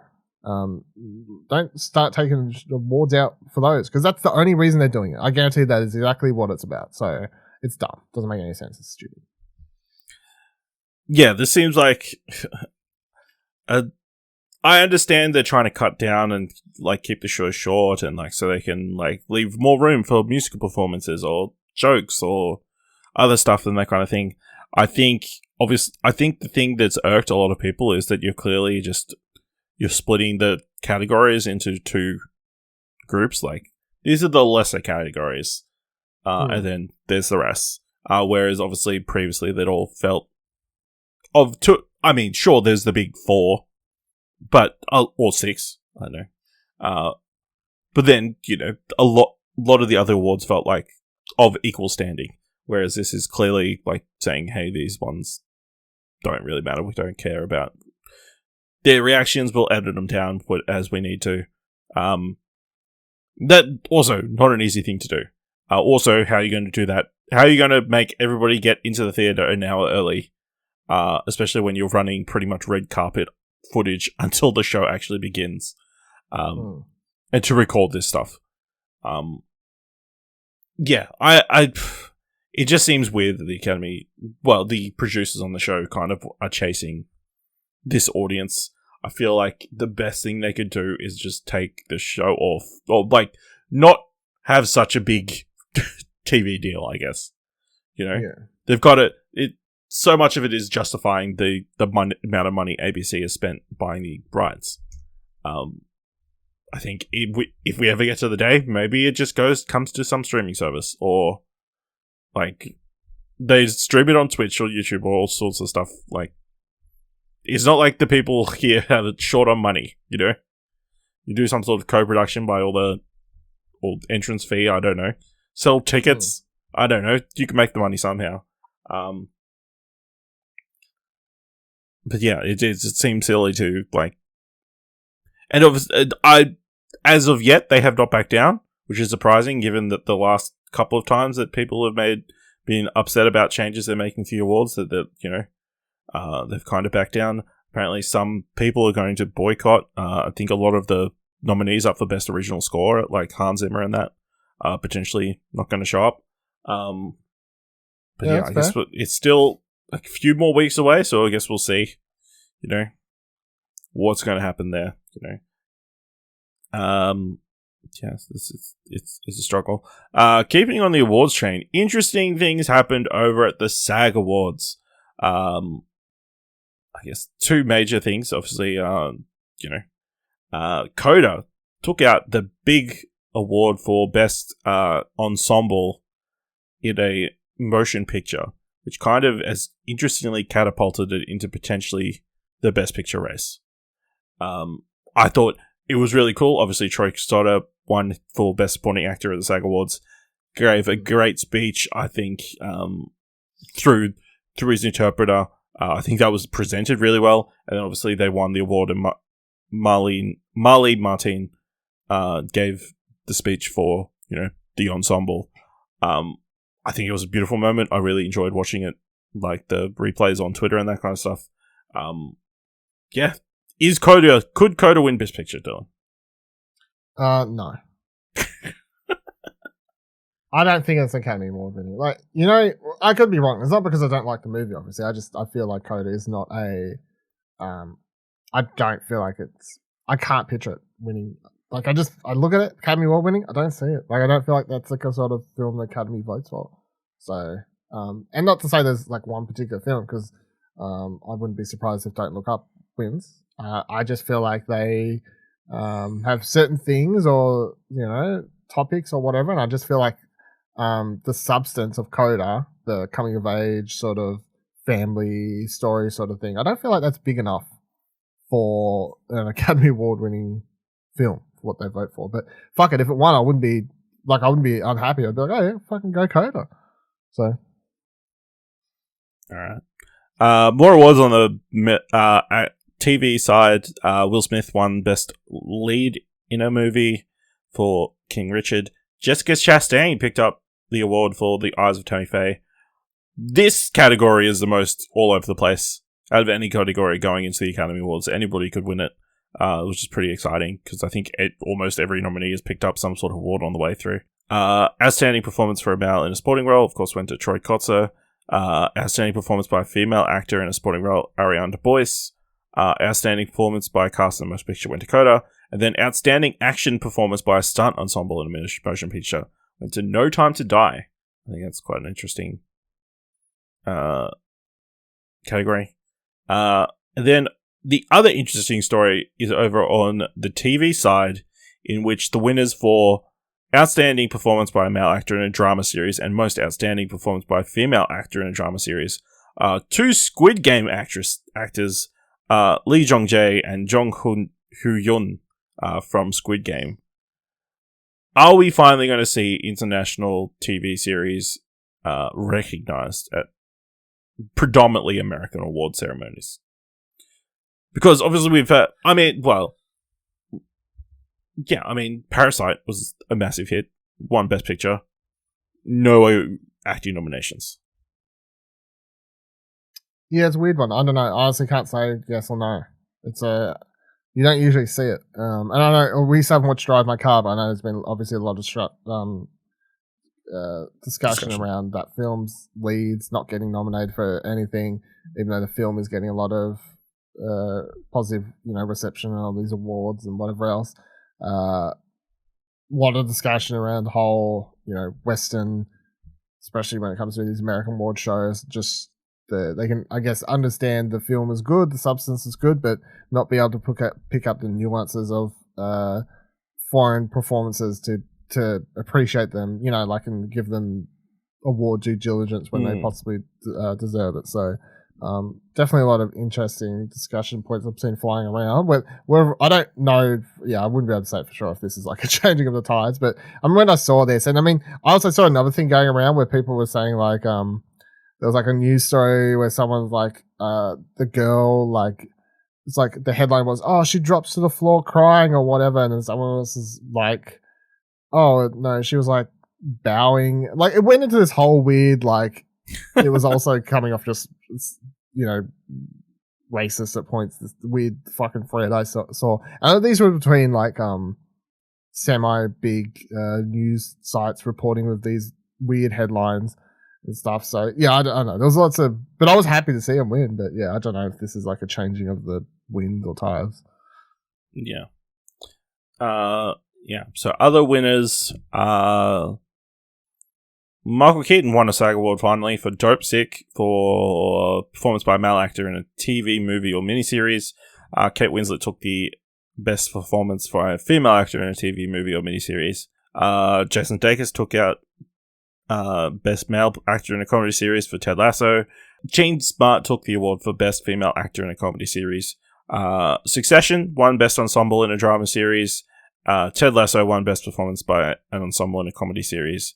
And Squid Game won best action performance by a stunt ensemble in a comedy or drama series. So interesting events there. We're getting close to the big event. Next episode we'll be doing our Oscar predictions, so look forward to that. Oh no! Find out who's not going to win by listening to Dylan's predictions. Me.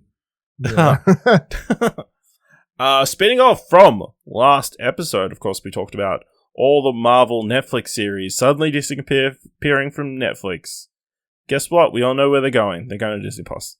It's an unsurprising move. Literally exactly what we talked about happened, and yeah, that's the end of the story.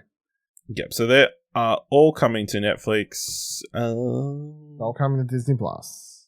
They're all coming to Disney Plus March 16th. So, exciting to see all those series coming to Disney Plus. Does this have larger consequences? Are we going to see these people come back? Charlie Cox has he's been interviewed in the days since it's been announced. He said he would be happy to come back into a PG version of Daredevil.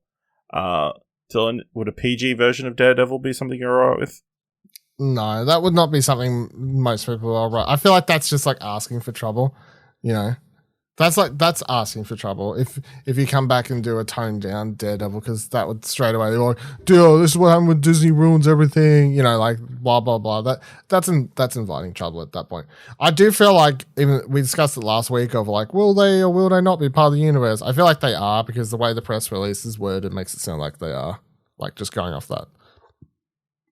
Like they're not, and they haven't announced that they'll be on there. Remember how last time I said they might put them on like a Legends banner, or some weird thing that sort of separates it from the canon or whatever. But no, it was just like, these Marvel series will also be available across all Disney Plus markets. Blah blah blah blah. Like the way it talks about it is that just Marvel just talks about them like they're any other Marvel thing. So I take that as them treating them like that. As such. Dylan, every week there are so many news stories about different people working on new films, different actors being attached to new films, but it's hard to cover them all. So we're going to cover them in one of our recurring segments, Would You Want to Invest? So I'm going to give you some details on different property, and you let me know if you would like to invest, fully invest, or just not invest. And we'll see what happens down the road and whether you've made a smart choice or not.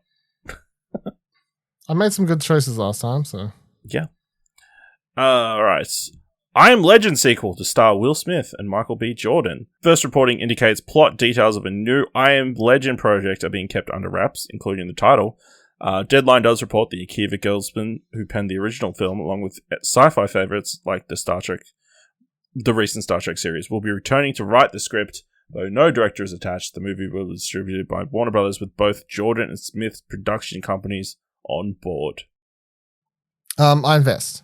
I don't love I Am Legend. I think it's like an okay movie, but it did really well, and I think it's like one of those, I think like mid-2000 Will Smith, sort of like one of his better films from around that period where he was doing a lot of shitty ones. So, and with Michael B. Jordan involved, I think that adds something to it. And although I have some problems with the movie, a lot of it sort of comes down to just pacing and weird story decisions and just general. I didn't like the design of maybe it was just the special effects, I guess, but stuff like that. But yeah, I would be, I'm going to invest. Would you want Will Smith acting against Michael B. Jordan, or Michael B. Jordan playing young Will Smith in this film? I hope they're acting against each other. I don't need no flashback bullshit. Could be Godfather Part 2. Yeah, no. Alright. First details have been revealed about the Shane Black and Robert Downey Jr.'s much-anticipated reunion. It was announced that the two will work with Amazon Studios on a series of film and TV adaptation of Donald E. Westlake's Parker novels, which have previously been adapted into movies that star the likes of Jason Statham and Robert Duvall and Mel Gibson. Deadline confirms Black will not only pen the screenplay adaptation together with Charles Baldry and Anthony Bagarozzi, but he will direct Play Dirty, one of Westlake's lesser-known Parker novels. The project will star Robert Downey Jr. as Parker, who was described as a professional thief with a rather brutal, no-nonsense work ethic. I don't know much about the source material or, any of that stuff, but I'm fully investing. Shane Black and Robert Downey Jr. have done me no wrong in the past, so I'm all about this. I think they have great working relationship. I think Shane Black makes really good movies most of the time. I mean, I didn't love the Predator one, but that's okay. We'll live and move on. But yeah, full invest. I think this has potential to be great. In interviews with AMC Theatres, Kenneth Branagh has claimed that he would love to direct a Miss Marple's movie, obviously based on the Agatha Christie novels.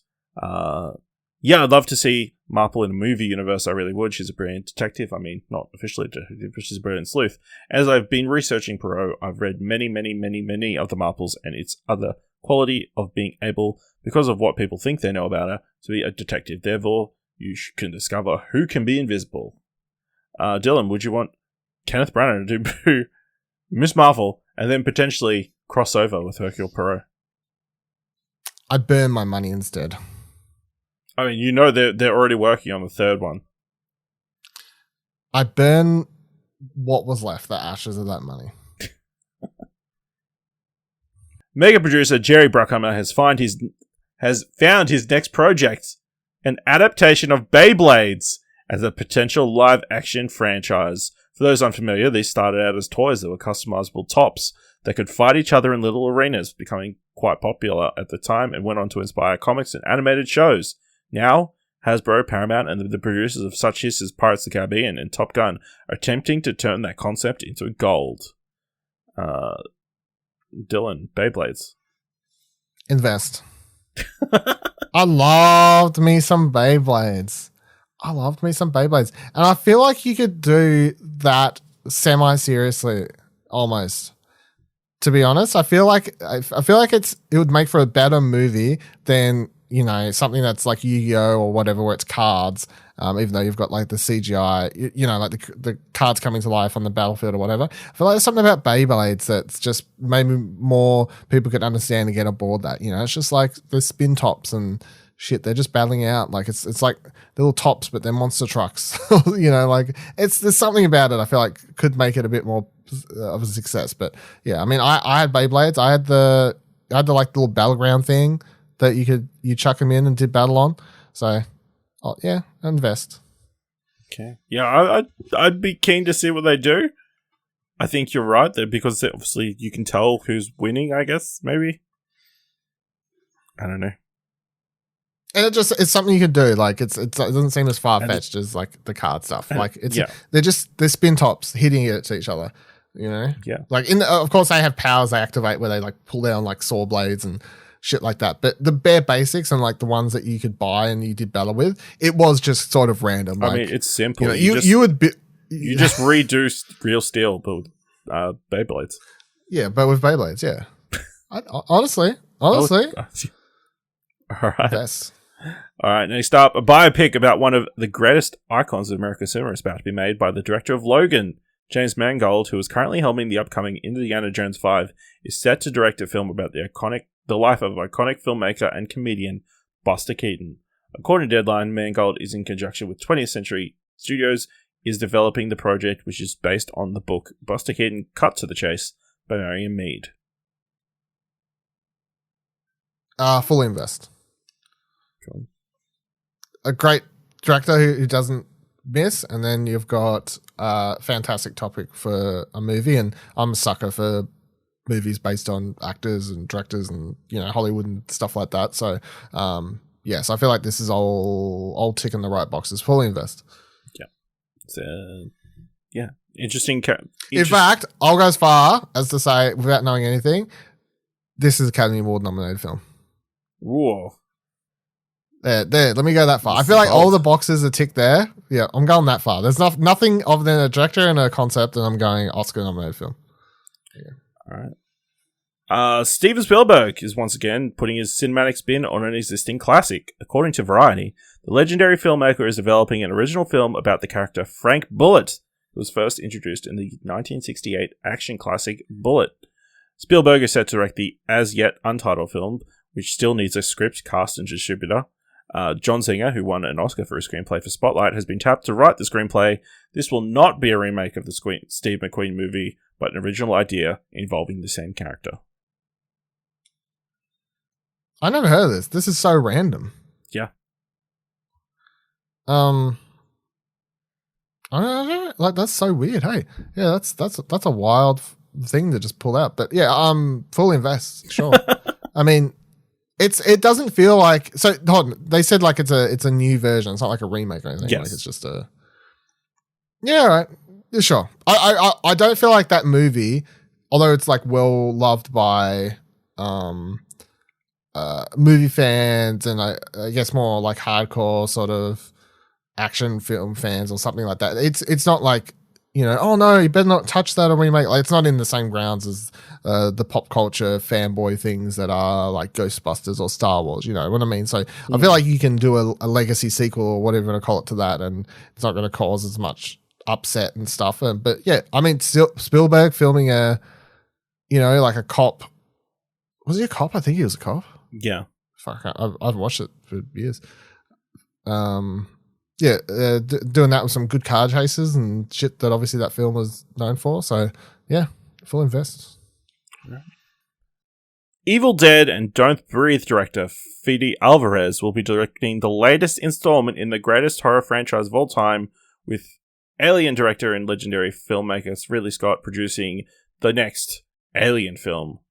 According to The Hollywood Reporter, Alvarez randomly pitched a take on the Alien film to Scott many years ago, and Scott recently called him up, having still been thinking about that pitch after all these years. Alvarez is a huge fan of the Alien franchise, and when Scott asked if he was still up for the job, he quickly accepted. This will also be made exclusively for Hulu. Invest. I like both of the. So I only watched that Evil Dead remake reboot thing. Whatever was it last year? I think, and I liked it fine. I really like Don't Breathe. Refused to watch the sequel, however, but he didn't direct that. To be fair, I guess, but I think he wrote it. So my main problem from the trials was the fucking weird, gross shit that I'm not even watching that movie. I refuse to watch it. It seems dumb. Yeah, I'll invest. But also, I mean, at this point, it's like, even if this movie turns out bad, what have I lost? Because, Alien's not exactly a franchise running on a bunch of amazing sequels at this point. So it's like, whatever. Who remembers what happened in Covenant? Not me. No, yeah. All I know is Daniel McBride was in it, right? He was very excited about it. I honestly don't remember. Yeah. It's interesting, like, obviously this and the Predator prequel thing both coming to Hulu. That might be the best format for some of these. And it gives you a bit of a freedom to go in weird and wacky directions. I disagree I guess. But also, Alien and Predator, I want to watch those movies on the cinema. I don't want to watch them on fucking home. That's true, but... Like, I'm without arguing about that every time. I mean, you're coming from Alien. Like, you're talking about a franchise that was a blockbuster, you fucking, like, cinematic, yep. Go to cinema, you must watch this. That was a movie that sold cinema tickets. And now the franchise is that, it's on Hulu, so It is sort of the same as for Predator, with Schwarzenegger. It's like, that was a fucking go to the cinema, watch the movie, it's massive. Go watch it again, it's massive. And now it's on Hulu. It's like, we've come so far. Dylan, if you could pick any song from 2002 to become a movie, is there anyone in particular that springs to mind that would be one that you would get adapted? No. Dylan, how excited would you be for a potential adaptation of Avril Lavigne's hit song, Skater Boy? No. I think this is, if this is what you pitched me, I'm choosing not to invest because that ship has sailed, I think, for that sort of movie to be a success in the year 2022. But I could be wrong, but I'm going to not invest straight away. Well, it's happening. Apparently it was announced a while ago, but the latest news is that Blink-182's Mark Hoppus is set to cameo in the film. That's awkward. Kind of the last one. So, in a report, do you remember that they were working on a script for a version for an adaptation of the game Uno, set in Atlanta? Yes, I do. Yes, I remember this. Yes. Well, Mattel Films has come out and announced that they've signed the writer Marcy Kelly as a partner for a lot of Mattel films going forward. Obviously, as part of the press release, they list a bunch of different things that she's done, a bunch of different things that Mattel Films is currently working on. Of course, you've got the big Barbie movie starring Margot Robbie and Ryan Gosling, directed by Greta Gerwig. You've got Master Universe, which is currently being done by the Nee brothers, starring Kyle Allen. But then they listed a bunch of other properties that they've got attached. I'm going to list them off as they're written. You let me know what you think. Tom Hanks for Major Matt Mason. Hold on. So these are things. These are things, apparently. Legit. These are actual projects. Right. Go again? So, Tom Hanks for Major Matt Mason, who I assume is an American toy. He looks like an astronaut. I played the fifth. Okay. Fair enough. Lena Dunham and Lily Collins for Polly Pocket. Not a vest. Vin Diesel for Rock'em Sock'em Robots. Fully invest. Peter Farrelly for Wishbone. What's that? You don't know Wishbone? It's a dog. No. I actually can't remember what the plot is. Wishbone. Played the fifth. Here we go. Clever and adventurous, Wishbone the Jack Russell Terrier can do just about anything. Wishbone brings classic literature to life and reimagines himself as the live-action hero in each tale. Friends and viewers join him in stories such as Romeo and Juliet, Frankenstein, and Treasure Island. No. Nothing on that one. Daniel Kaluuya. Skipping the ones I don't know. Yeah. Daniel Kaluuya for Barney.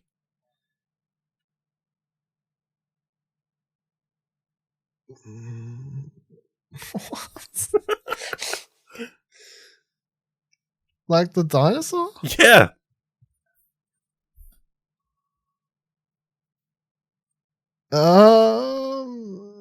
Is it directed by Jordan Peele? I don't know. I don't think he's attached. It could be. Invest. I'll invest. All right. And finally, Mark Forrester, director of Monsters Ball, World War Z, Christopher Robin, is attached to Thomas and Friends. To Thomas the Tank Engine.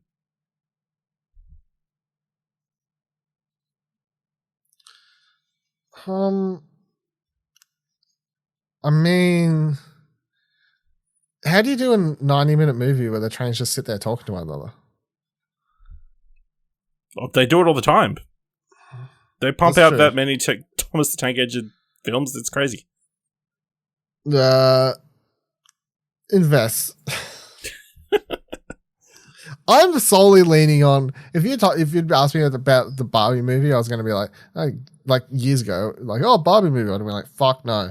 But then when it's like Greta Gerwig's doing it, like you see the cast and the director, you start to be like, you know what, this is an exciting project. Like it could be really good actually. So you know what, some of these I'm just choosing to. Yeah, maybe they'll actually sound good. Maybe that Uno movie will be. I mean, if the script must be good enough for them to like, yes, let's double down. No. All right. You know what I do want to watch? Actually, I don't know if that's how related it is, but I really want to watch soon when I find the time. I still haven't watched either. There's those 2 escape room movies. It's like, whether it's like escape rooms, but it's like a horror thing or whatever. I just want to know how they turn that into I want to know if the plot is really just, it's an escape room, but what if you can't get out? Because at which point I'm like, yeah, but when do they realize? Like that's the whole thing is that you can't get out. I guess it's probably an escape room, but if you don't get out, you actually die. It's like they do like a Saw voicing. Yeah, I haven't watched the trailer for any of these movies or anything, so I don't know what. All I know is I've seen the titles, and I'm like, I wonder how that works. And I remember there was a whole kerfuffle where people were like, "Man, the second one was shit," and then they put a director's cut or whatever, and everyone's like, "That movie's really good." So that always interests me when those stories happen, where people are like, "Man, the theatrical cut was fucked," but then they put out a better one. Love those stories. All right. Let's move into giving some thumbs to trailers. Of course, you can find all the trailers in the show notes below or by going to our What Do You Want to Watch feed at explosionnetwork.com. First trailer is for Slow Horses, created by Mick Heron, starring Gary Oldman, Olivia Cooke, Jonathan Pryce, Kristen Scott Thomas, Jack Lowden. Jackson Lamb heads up a team of British intelligence agents who serve in the dumping ground of MI15, Slow House, due to their career-ending mistakes. Dylan, what do you think of this trailer? I don't know, to be honest. I felt like it was a bit of a messy trailer. I don't know anything about the source material. I don't think I've ever seen or heard of it. But I like Gary Oldman in the trailer. Novels, yeah, I like Gary Oldman in the trailer, and I guess like I'm like mildly interested, but I felt like the trailer was both long and weirdly edited, and I wasn't sure what the go is other than something's going on, and these people like Gary Oldman's in charge of where the rejects from MO5 go or whatever, and yeah, I don't know. I'll give one up, one down. I'm going to give it 2 thumbs up. I like it. I like the tone it's setting. It seems to be like, weird British spy series. But, with all these people who have done some crazy thing that got them to this place. And we'll probably find out what they did what fuck up they made to end up in Slow House and that kind of stuff. So yeah, I'm pretty keen for this. This is, it'll be 6 episodes coming to Apple TV Plus on April 1st. Next trailer, Minx, created by Ellen Rappaport, starring Ophelia Lovibond, Jake Johnson, Adara Victor, Oscar Montoya, Jessica Lowe, Lennon Parham, and Michael Angarano. In 1970s Los Angeles, an earnest young feminist joins forces with a low-rent publisher to create the first erotic magazine for women. Dylan, what do you think of this trailer? Yeah, I really liked it. I feel like it looked like I like the cast. I feel like it looks fun. Interesting topic. I feel like Jake Johnson, sort of everyone loves him, and he usually has these bit roles where he's. I mean, it still looks like he's playing Jake Johnson in this, but it's like a bigger role than you usually see of him, where I guess he gets to do Jake Johnson, but with he seems smarter, a little bit more, a little bit more story. Like he's not just doing the jokes or whatever. And then Ophelia Lovibond, I really like her and everything that I watch her in. And she's never like had a major breakout thing, I would say, in my opinion. Like she's sort of just been around. So, yeah, I'm keen for this. I think it looks good. Double thumbs up. Yeah, this is 2 thumbs up for me as well. I think they like slowly revealed the story of the of the show quite well, like building up, like she's pitching this feminist magazine to a bunch of publishers, and then it turns out the only way she can get her feminist ideas out there is by having a bunch of nude male models in a magazine. Yeah, kind of. It looks like it'll be a good time, like watching like how a family reacts and like the actual publishing of the magazine, and like how do you do with all these male models? Like funny how like this male model's like trying to deal with all these women yelling different things at him, like treating him like he's a he goes the opposite. What's that line? The one dude's like, "So this is what it feels like to be a woman," or something like that. Yeah. Some session. It's quite amusing. So yeah, 2 thumbs up for me as well. This is coming to Stan starting from 17th March.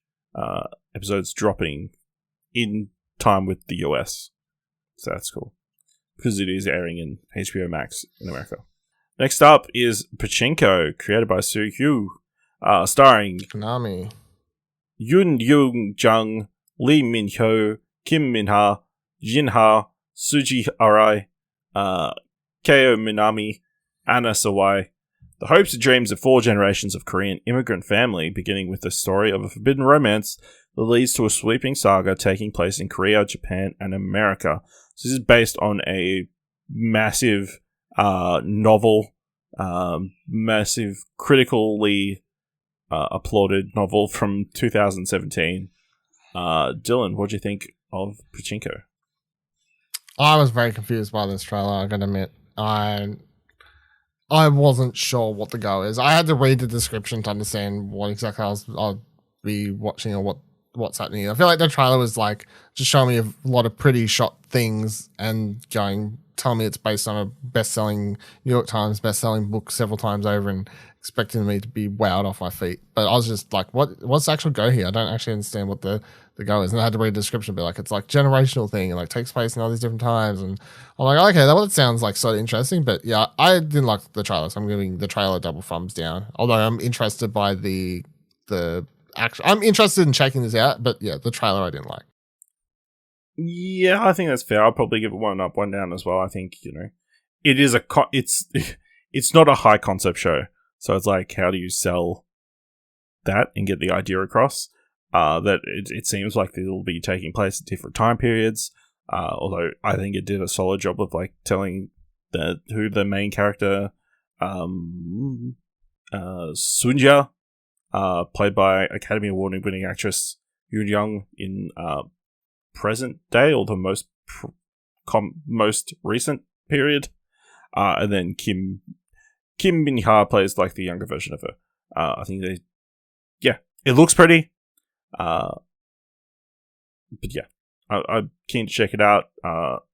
Apparently it's going to be in multiple languages, so very authentic and that kind of stuff. So yeah, this is coming to Apple TV Plus on March 25th. Next trailer is The Bubble, directed by Judd Apatow, starring Karen Gillan, Iris Apatow, Fred Armisen, Maria Bakalova, David Duchovny, Keegan-Michael Key, Leslie Mann, Kate McKinnon, Pedro Pascal, and Peter Serafinowicz.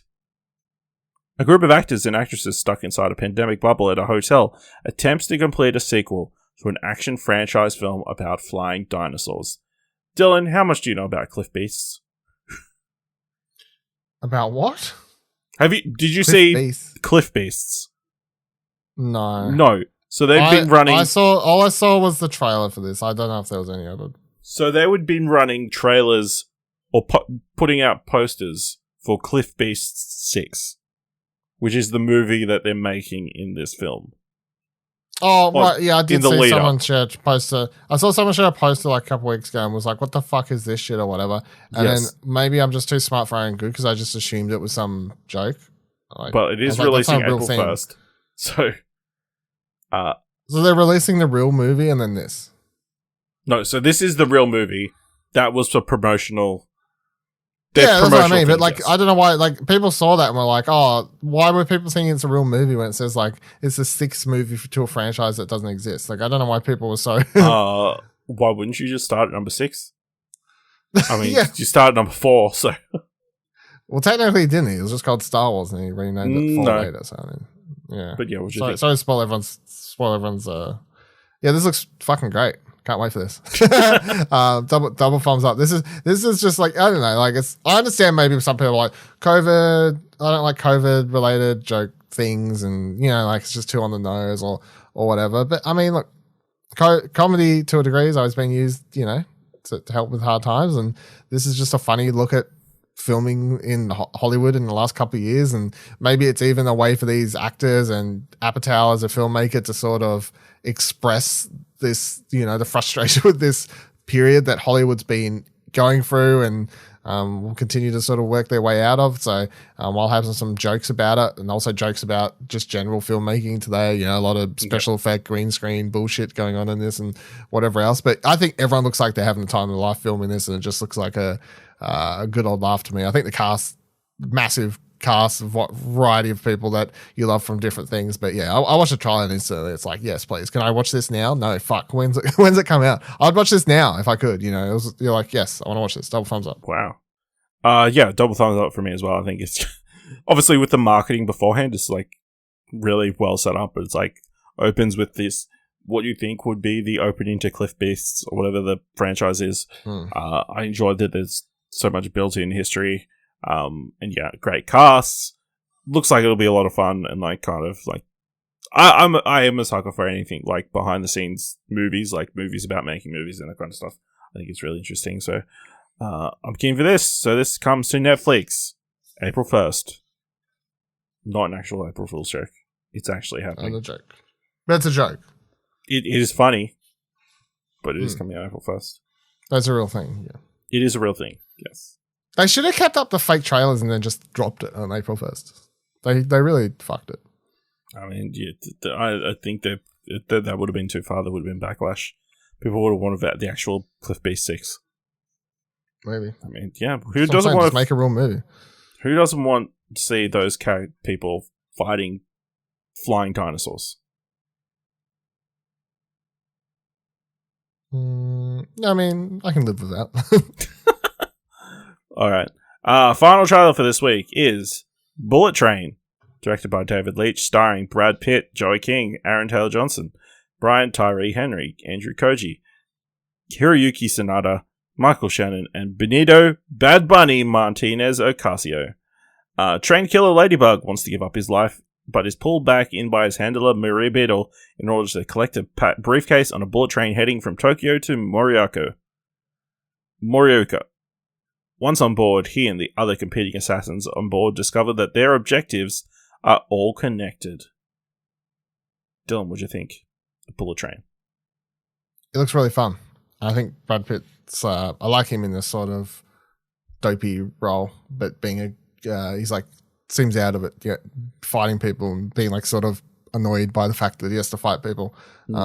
Seems fun. And that scene at the end where Aaron Taylor Johnson's doing, he's like, "Oh, you want to fight then, bro?" Like, and he's like on the drink. I don't know. It seems like it's a serious. It's not a comedy movie, but obviously it's like that fun sort of action sort of thing, and bunch of different great characters and cast in it, and looks fun. It's based on a manga or something, isn't it?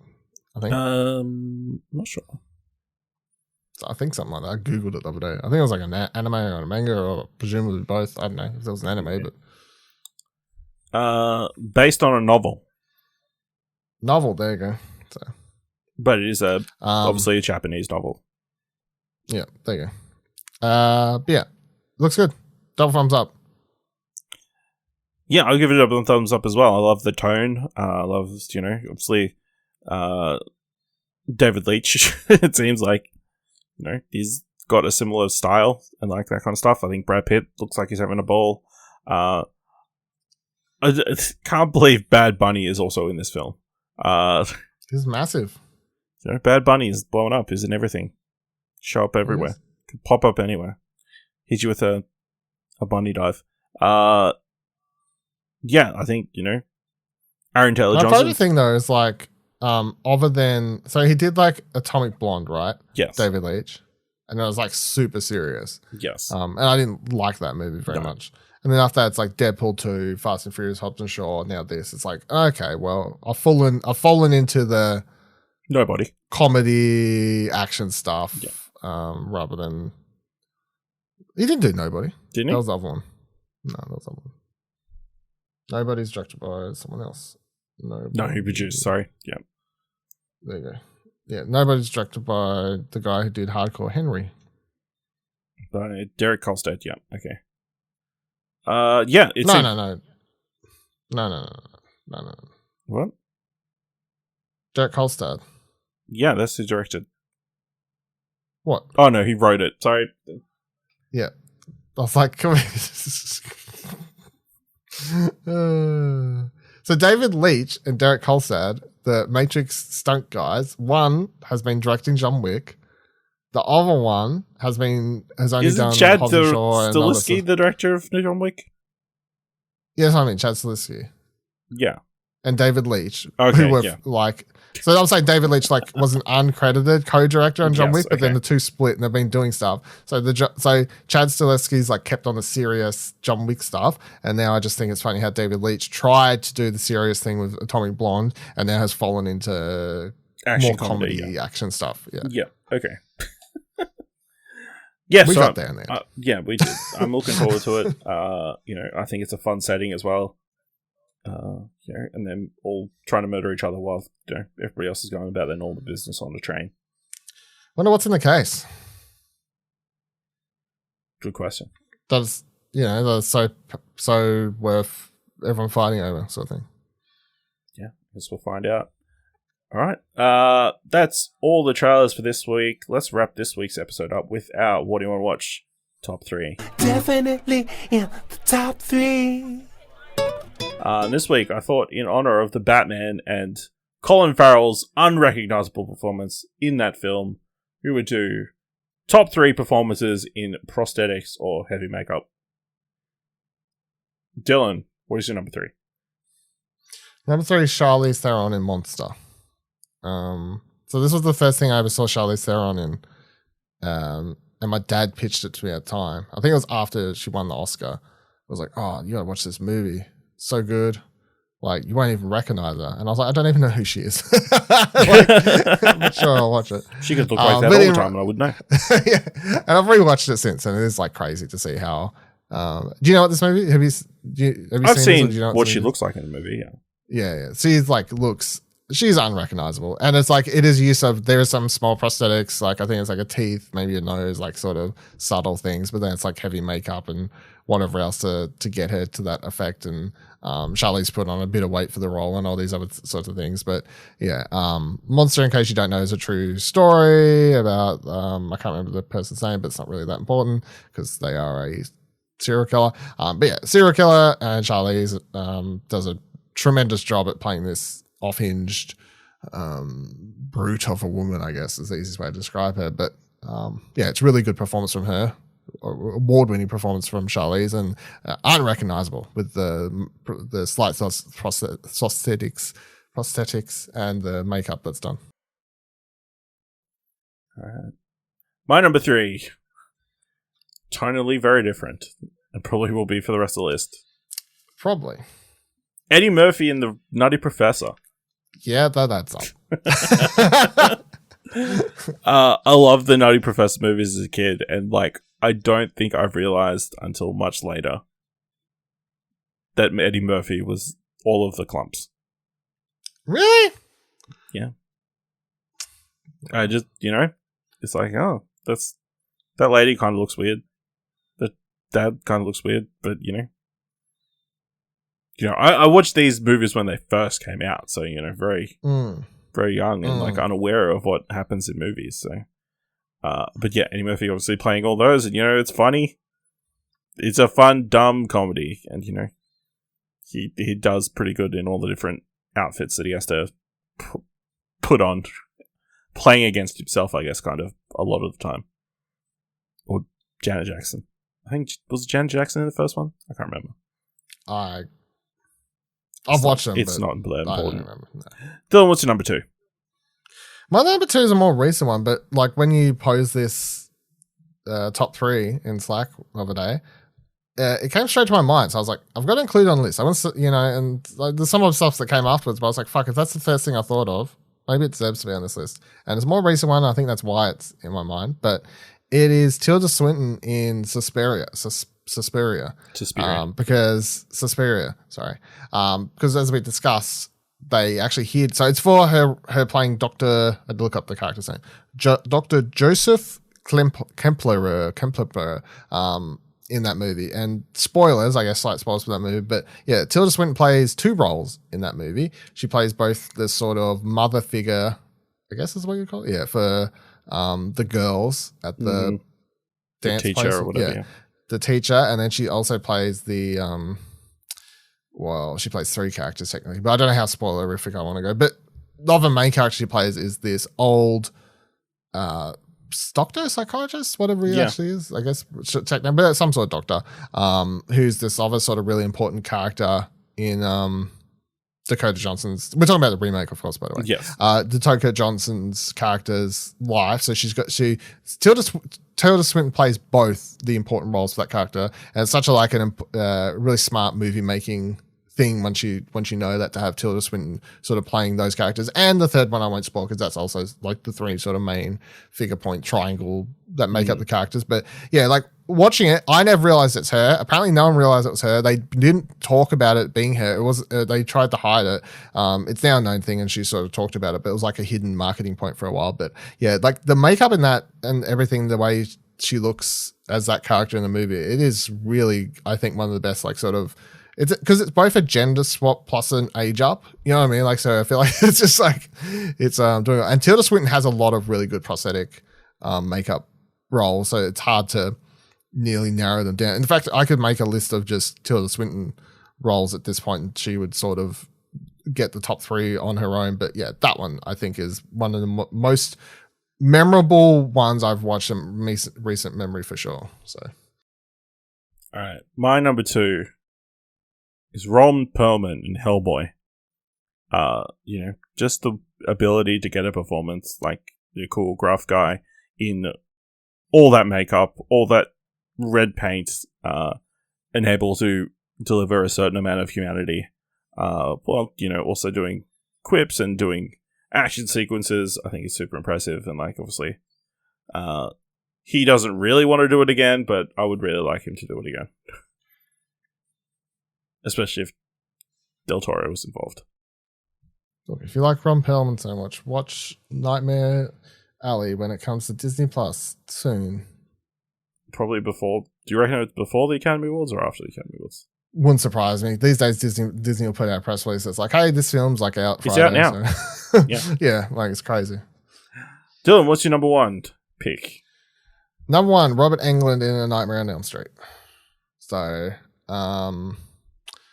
I feel like one of the most recognizable horror movie villains, both from a look and it's like you got the full thing going, I guess, as far as makeup and prosthetics go, because he has the scissor hands built in, like that's a prosthetic, not full arm, but like prosthetics done to the fingers and all that sort of stuff because they're attached.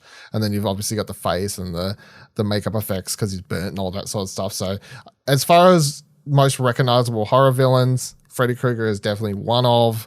If you ever even if you don't like horror movies, I'm sure you know who Freddy Krueger is. So I'm going Freddy Krueger. It's number 1 prosthetic and makeup job. My number 1, Tom Cruise in Tropic Thunder. Fuck. This old grouchy film producer, Lev Grossman. Isn't it just an after credit scene? I haven't watched it for ages. He's throughout the entire movie.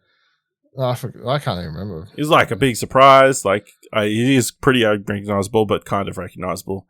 And yeah, super enjoyable. I mean, there was crazy reports about them making a Lev Grossman movie in the years since. They never came to fruition and everything, but yeah, he was a highlight in that movie, and I think, one of the great performances in prosthetics.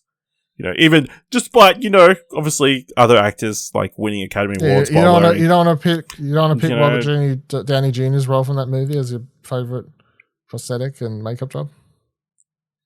Yeah, I'm not going to touch that. Might not age well, even though it is super impressive. Yeah. The Australian accent is solid. Yeah. He's an American playing Australian. No, he's an Australian playing American. Playing a black dude. Robert Downey Jr.? Yeah. Okay. All right. Let us know your top 3 performances by an actor in prosthetics or heavy makeup. Would Gary Oldman make your list? I'm pretty sure he was in prosthetics when he was playing Winston Churchill, and he won an Academy Award for that recently. But I haven't watched that movie, so, it's overrated. Let us know on Twitter by going to explosion.com/Twitter or jump to Discord at explosion.com/Discord. If you want to help us out here or what you want to watch, leave us a review on Apple Podcasts or on Podchaser, or leave us 5 stars, wherever they'll let you leave 5 stars, or just tell people about the show. And if you like this episode, thought it was worth $1, head on over to our Ko-fi page at explosion.com/support. Thank you very much for listening. Until next time, keep watching stuff, I guess.